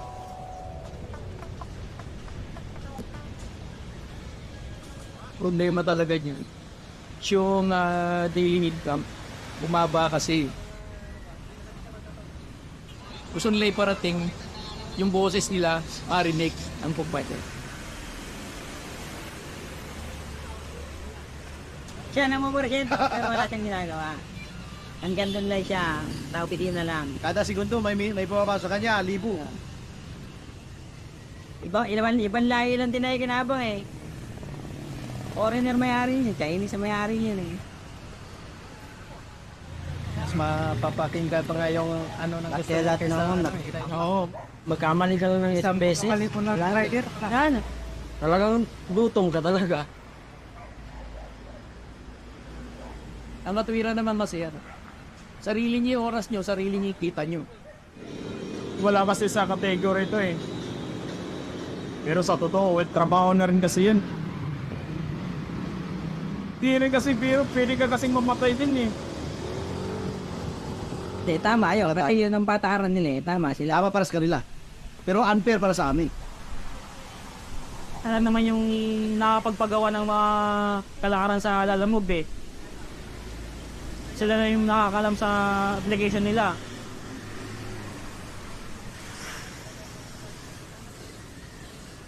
Mas priority na lang talaga kumita na kumita. Hindi kami napapansin. Subukan namin di bumiyay.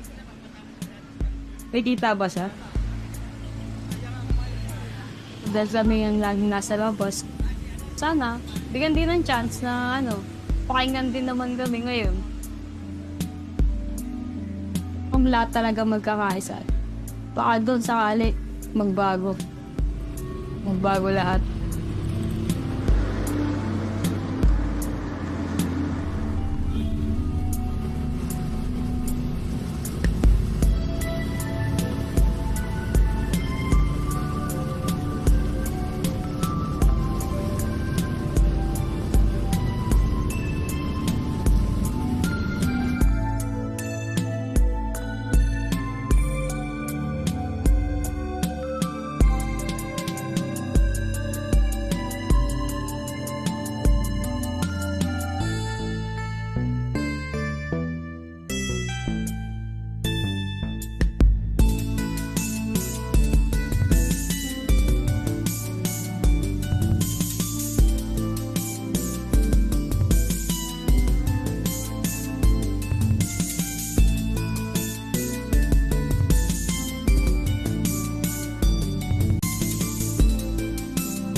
Welcome back, everyone. Screens on, brains on right now. I hope that the short break helped us to reset, and we're ready to continue our Q&A. We have a question here addressed for Tanya, but she already responded to the chat box. But I hope you could still answer this live, Tanya, so that other participants will be able to hear your answer. How does DEFA address the subject of digital sovereignty? As a framework, it is stat-centric, but works within the given context of big technology controlling data collection and how it flows not only within the region but beyond as well. This question is from Ed Legaspi.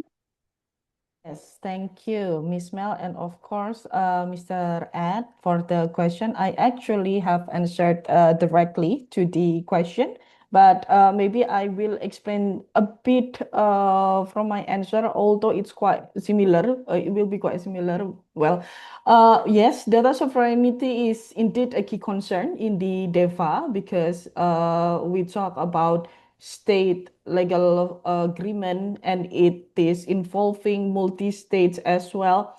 And one major issue related to the issue of the data localization we find that in a traditional context, or maybe in a traditional notion of data localization, recognize that data should be stored within the region. But in the other hand, DEFA acknowledge that cross-border data flows is important. It is necessary to ensure and to support economic activity. Economic activity can be works better when the data flows.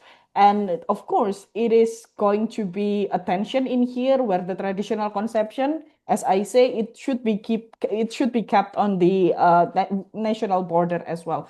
So another issue related to the data sovereignty is also discussing about the issue of the digital ecosystem, because today we cannot live outside the digital platform, and in many contexts, a nation digital infrastructure usually and often relies heavily on a single company or maybe a small number of big tech firms. There are many, but in one nation, usually, although there are a lot of platforms, there are a lot of big tech companies, but most of them usually rely on a very small number of very big tech firms, in which DEFA established regulatory rules that underlying this physical infrastructure as well. For example, all those undersea cables, data centers, all are owned and under the authority of the private sector or maybe the big tech in here. And then also we cannot ignore the issue of the algorithms. It is remain privately, it means controlled, it remains black box as well. So DEFA addresses this tension by incorporating the terms or maybe the point of cooperation chapter, that it requires a mandate of doing a dialogue between the states and also the private sector. So we see that in the DEFA, they put big tech as a non-state stakeholder. They should be managed rather than merely regulated. So the point is not to regulate them because they are a non-state stakeholder, but to manage, to govern. And in this sense, DEFA defines digital sovereignty not only like not the exclusion of global technology at all, although this one is a state level agreement, but as a state's capacity to govern digital activities and also protect citizen interest as well, regardless of what or who is the big tech that played in every single nations or every single country. Mm. Thank you, Tanya. But building on that, what you just had said, can you share with us what regional patterns are you seeing in digital governance, censorship, or platform regulation across Southeast Asia? Okay, I cannot say generally in across all Southeast Asia, but I might say what happened in Indonesia. And also, I actually appreciate the Cinematas movie, and I would like to maybe share the research that we have conducted. For example, when it comes to the big platforms, gig workers issue, and then also the issue of their labor force in here, where the data is also transmitted. I find, if I'm not mistaken, there is one question talking about okay, from Shepsi, invisibility and formality on labor and data, where does profit goes in this big T and VS companies true. So using that question or stepping up from that question, I can see that there is an issue related to the unclear information or unclear flow of how the data will be shared through one border to another border. We did the research with the Pulitzer Center related to the AI and also the labor force of the data. Labor force in Indonesia, and we find that there are the gig workers that operating independently under flexible contracts with the platform, and then after that, this data is not only used and not only shared within that platform itself, but also to another platforms or through the third companies. So this way, it is important to build a dialogue between how the government should protect citizens' data, protect citizens' interest as well, and also how the company can manage this data according to the regulation, in which it is still lacking. I don't know for sure about each other countries in Southeast Asia, but in Indonesia, the regulation on governing how data protection, or maybe how the state controlling the AI-based data, is still in the making. So yeah, that is what I thought about your question. Thank you. Thank you for your honest answer about that. This is for Pin.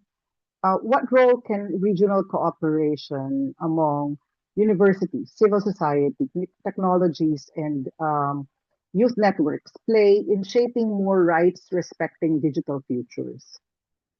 Um, yes, as you mentioned, especially the youth network, because as I mentioned on my presentation, AYO it's not only based in one country, but we based in 10, like more than 10 ASEAN country chapter. We have our membership, we have a lot of youth results that we can share our knowledge, our country situation, and came up together and find a solution how to adapt the ideas that can adapt to the to those country situation in their community situation. So I believe that's how our youth network are working. But as a youth, we don't have that we don't have a lot of resources that can support us. So what we can be is that we can be the middle platform that we can open for the resource. We can open for the advice suggestion from many professional organization. For example, like Chief C, we can connect you to the youths that really need help, really need a support on each particular things. And we hope that with that youth network, with the connect between youths and the organization, can improve better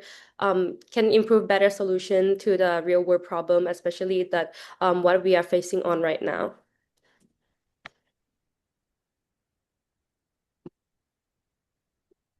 Okay, thank you. Thank you, Pin, for your response. This is for King. If we fast forward 5 years, um, what do you see and one opportunity you foresee that is at the intersection of AI and what you do as a media production outfit, I should say, and the human rights in ASEAN? Okay. Of course, Cinemata is a video platform. It is true that there would be some instances where Engage Media, the organization that manages Cinemata, will have opportunities to produce films similar to the Tech Tales youth film that I shared earlier. But I guess yeah, for everybody's interest, I'll zoom into Cinemata and describe our current usage of AI. Um, what's currently built in Cinemata is Whisper. So we've incorporated Whisper in Cinemata CMS, allowing for local language transcriptions and English subtitling of videos. We're an open source project, and in our determination, the way Whisper was made aligns with the design of Cinemata's tech stack.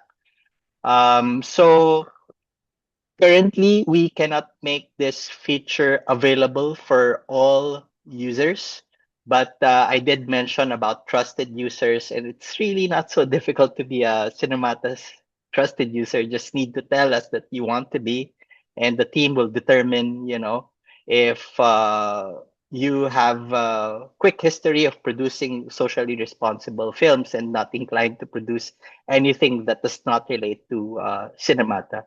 Uh, our integration, of course, requires lots of processing power. So we needed to limit it at this point in time. But currently, trusted users can upload their videos and click the checkbox telling Cinemata to translate the videos in English.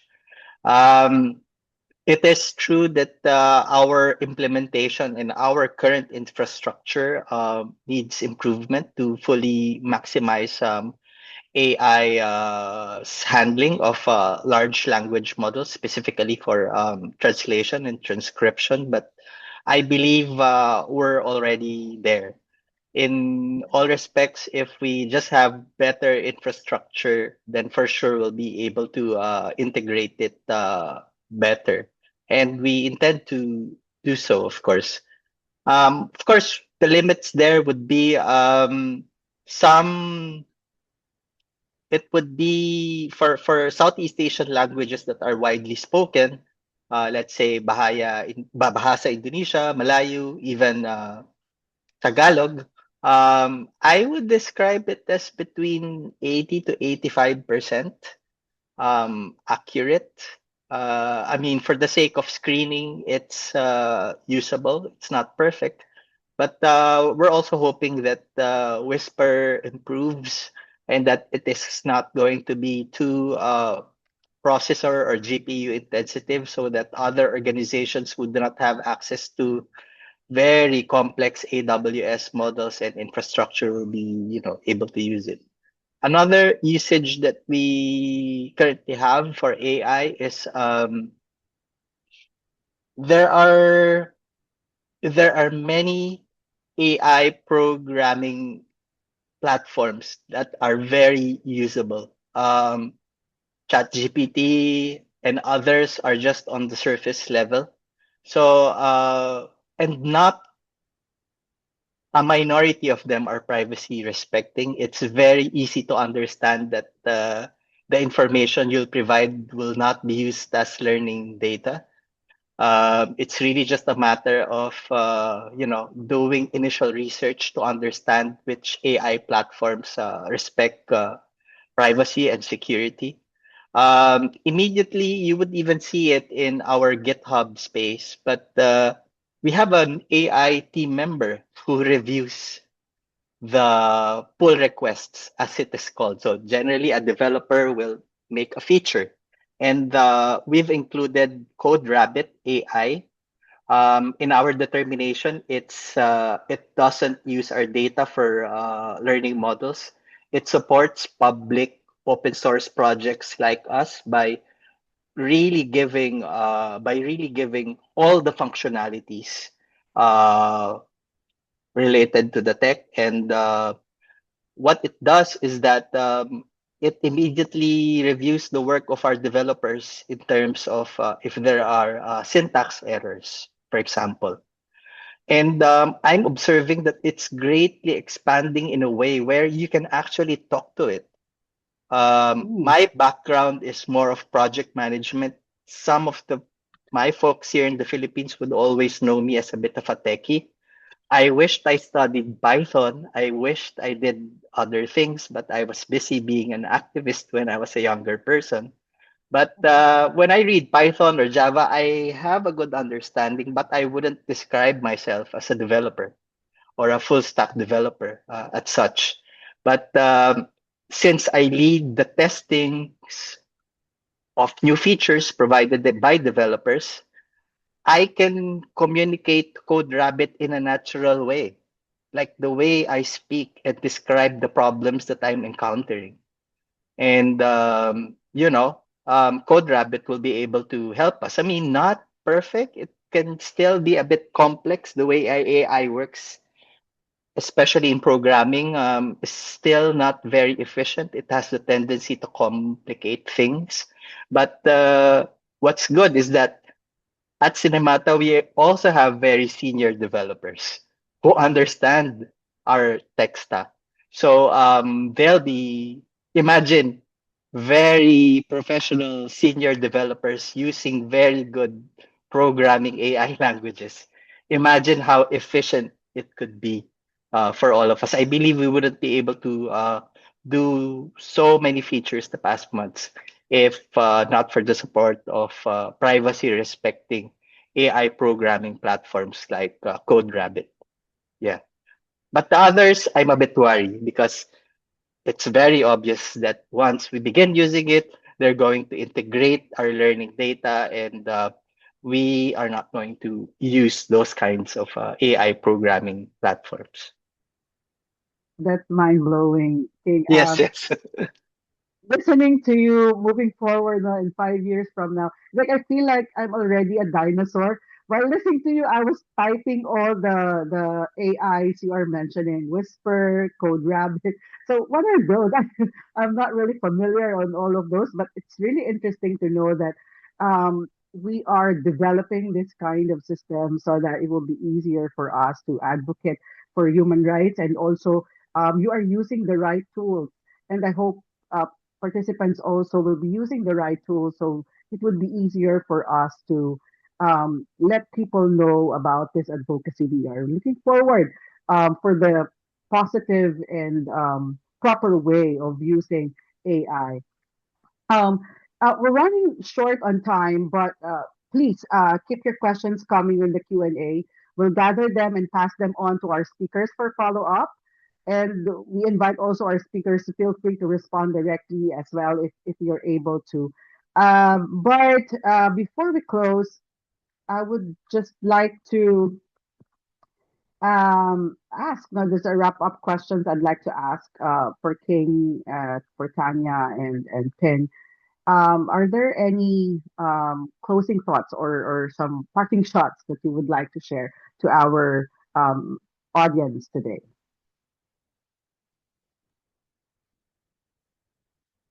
Any any parting shot, a message or takeaway you get from this discussion? Pin, King? I think I can start first, and it might be very short. I would say as a youth representative, our program might not be that large scale or might not be that going to the deep tech professional and stuff. But what I hope that sharing this program to everyone here, we can help you at the beginning of the AI era. We trying to put an input about the fundamental critical thinking about AI literacy as much as we can. And I believe that with the help of another organization program and with the very kind of people that coming to this webinar, including our participant, our guests, our MC, I would like to say thank you everyone for still keeping up with the youths in our societies.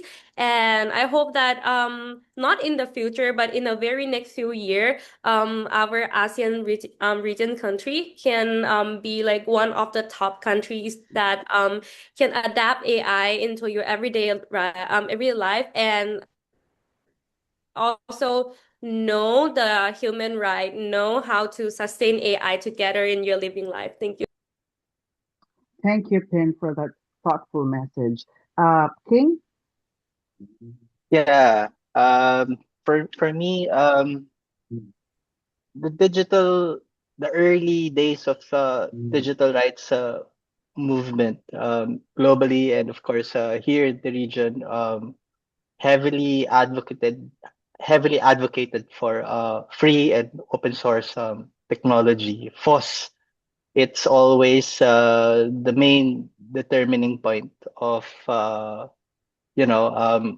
digital rights advocacy back in the days. But big tech platforms really just grew in a massive way that a lot of human rights advocates and other progressive sectors in society really needed to adapt and maximize it to reach their targeted audience. But then again, there would be some specific moments like Cinemata. In all ways, we could be lucky that we have the opportunity to continue the project and build it. So we all know that the funding landscape is changing a lot globally, yeah, especially also here in the region. So I think it's very important to maximize. I always feel that feeling in the morning that maybe we can only do this in the next few months or maybe until the end of the year. How how can we maximize? How do we intelligently use our resources? How do we intelligently ask for help from others? How do we promote it? How do we ask advocates to use it? So I guess for me, maximizing and trying hard to ensure sustainability of open source platforms like Cinemata is integral. And in my presentation, I kind of showed various ways you can maximize it and help us. So please reach out. We're very open to collaborations. That's all. Thank you. Thank you for urging everyone. No? We need all the support that we can get from this community. Tanya, some thoughts, Right. please. Yes, thank you. I believe that in the digital, to ensure that the digital technology benefits all, it is important to reclaim the narrative that our digital future by asserting the agency of the people over the technological determinism. And it leads us to be able to critically rethink digital. We have been inseparable condition with the digital technology. It becomes part of our daily life, but we need to be able to critically rethink digital. Our digital realm might be quite chaotic at some point, but it is something that we have to undergo, and it has to be a collaborative nature in here. We need to collaborate not only within our own country, but also across nations to be able to ensure that digital technology benefits all and also be able to implement tech for good. So I agree with Mr. King that collaborative frameworks in here, or maybe collaborative action, would be something that is necessary to be done. And we invite you to be able to participate as well in many kind of CFDS initiatives, not only to the audience, but also to all members in the Shape C. Together, we can ensure that digital technology benefits all in the Asian region. Thank you, Tanya. And that's the very key point. We have to reclaim our part, our role as AI is just a tool. On behalf of the organizers, thank you to our wonderful speakers, King Katoy, Piñada, Triantipong, and Shaifa Tanya, to all our participants who join us with this question and their insights and their solidarity. I'm truly honored to have moderated this interesting discussion, and now I am turning over the floor to Cassie and the Shape C team. Thank you. Thank you so much, Miss Mel. Am I audible? Okay.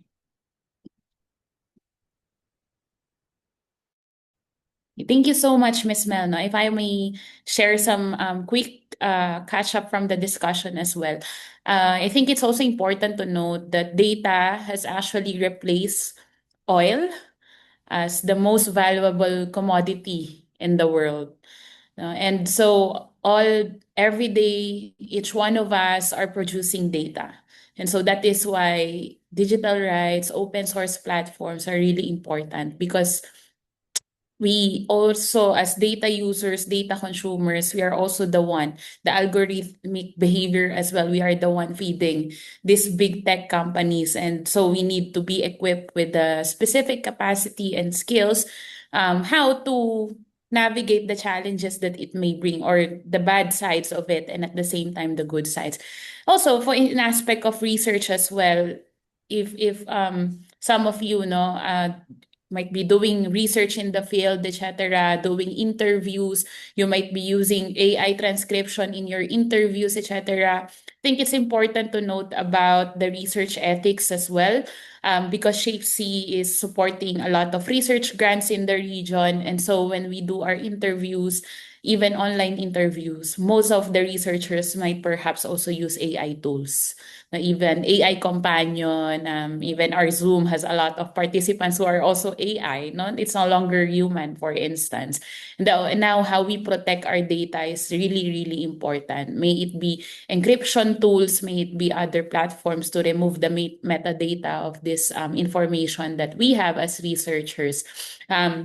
Also, I mean, I think Ms. Shaifa would agree, even the other organizations, you have your websites, and often we get our security reports and we would know how people are accessing our data, are accessing our products in our website. And what has Mr. King has been discussing earlier is really interesting, most especially for us doing human rights studies and peace studies. How do we protect, no, the products and researches that we have and available in the cloud for once? Um, Okay, so it has been an interesting discussion. I know a lot of our listeners, our participants have different topics in mind that you might want to explore and hopefully could collaborate with us as well in Shape C. At this part, maybe we will be requesting you to scan this QR code. It's a feedback survey to help us improve our next sessions. Yeah. Could you please scan the QR code or open it in your browser? So I'll give you some minutes or time to accomplish it. And so it will also process the certificate that would be directly sent to your inbox. So, Miss Melna, if you would agree, during the session, I felt like we almost had three or more specific key sessions. I mean, it is a very, very loaded discussion, but there are a lot of insights that we need to catch up and learn more as well.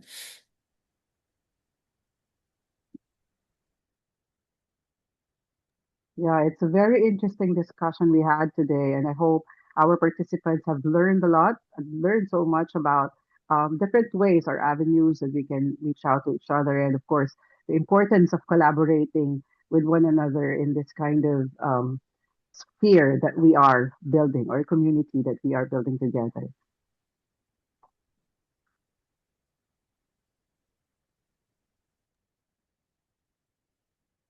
So hopefully, it was also earlier discussed that the funding landscape has been really challenging in the region, and hopefully ShapeC would still support, some researches in the next future. We're looking into that. But if some of you are interested, stay tuned in our social media websites as well. If there will be research grants program or call for research grants, some of you might also submit focus on themes of digital rights and digital security and data governance. Oh, when do you usually, for those interested, when do you usually open your call for research events? From the phase one and phase two, we have opened it at the first quarter of the year.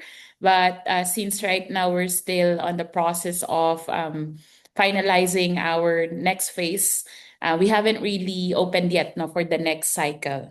But it's usually first quarter of the year, Miss Mel. Yeah, thank you so much for that. A lot of researchers would be very much interested. And please follow ShapeC's Facebook page to know more about or when they will be opening the application for research grant. That's very interesting. Thank you, Casey. Thank you, Miss Mel. Thank you, King. Thank you, Pineda and Tanya. It was a great discussion. Thank you for keeping with us with the whole 3 hours this morning. And if you have a separate question, feel free to reach out to our speakers. They have shared their email. Some of them had sent it in the chat box. You could also, I think there are also collaboration opportunities now with their respective organizations. So for our webinar series, please look into end of February. We have a surprise to the public because we're going to launch our Human Rights Outlook. It's the annual, no, Human Rights Review or Human Rights Outlook of each country in the region. And we are very much happy to share the 2025 Outlook by the end of February by a webinar session. So hopefully you could also join us.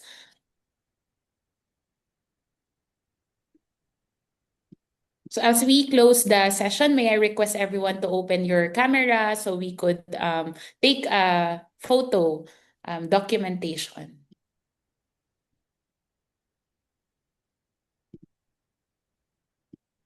Okay, one moment. Let's stop the screen share. Okay, so we're now on the photo session. I'm encouraging everyone to open your cameras. Okay. This okay, sorry, I cannot open the camera. Okay, 1, 2, 3. Smile. Okay, one more. Slide 1, 1, 2, 3, smile. Slide 2, 1, 2, 3, smile. Okay. Yeah, so please once again help us finish our M&E feedback form because it would help me improve our next webinar session in the future. And hopefully you learned a lot from this morning session. I mean, I know it's a bit technical, but I think we need to know all of these things because for me as well as the communication managers, I need to a manager, I need to explore a lot of tools no, to make sure that the products that we have are safe and secured and at the same time maximized by the target audience that we want to reach through in the human rights community. Um, yeah, so with that, may I conclude our webinar session this morning. Let's give our speakers and moderator a round of applause. Yeah. Thank you. Have a Thank good lunch and have a good weekend, everyone. I wish you a good rest this weekend. Bye-bye. Thank you. Hi, thank you. Thank you so much, Bye. everyone. Thank you Salamat so po. much. I Have a good will, day, everyone. I will reach out to our team. Thank you so much. Thank you.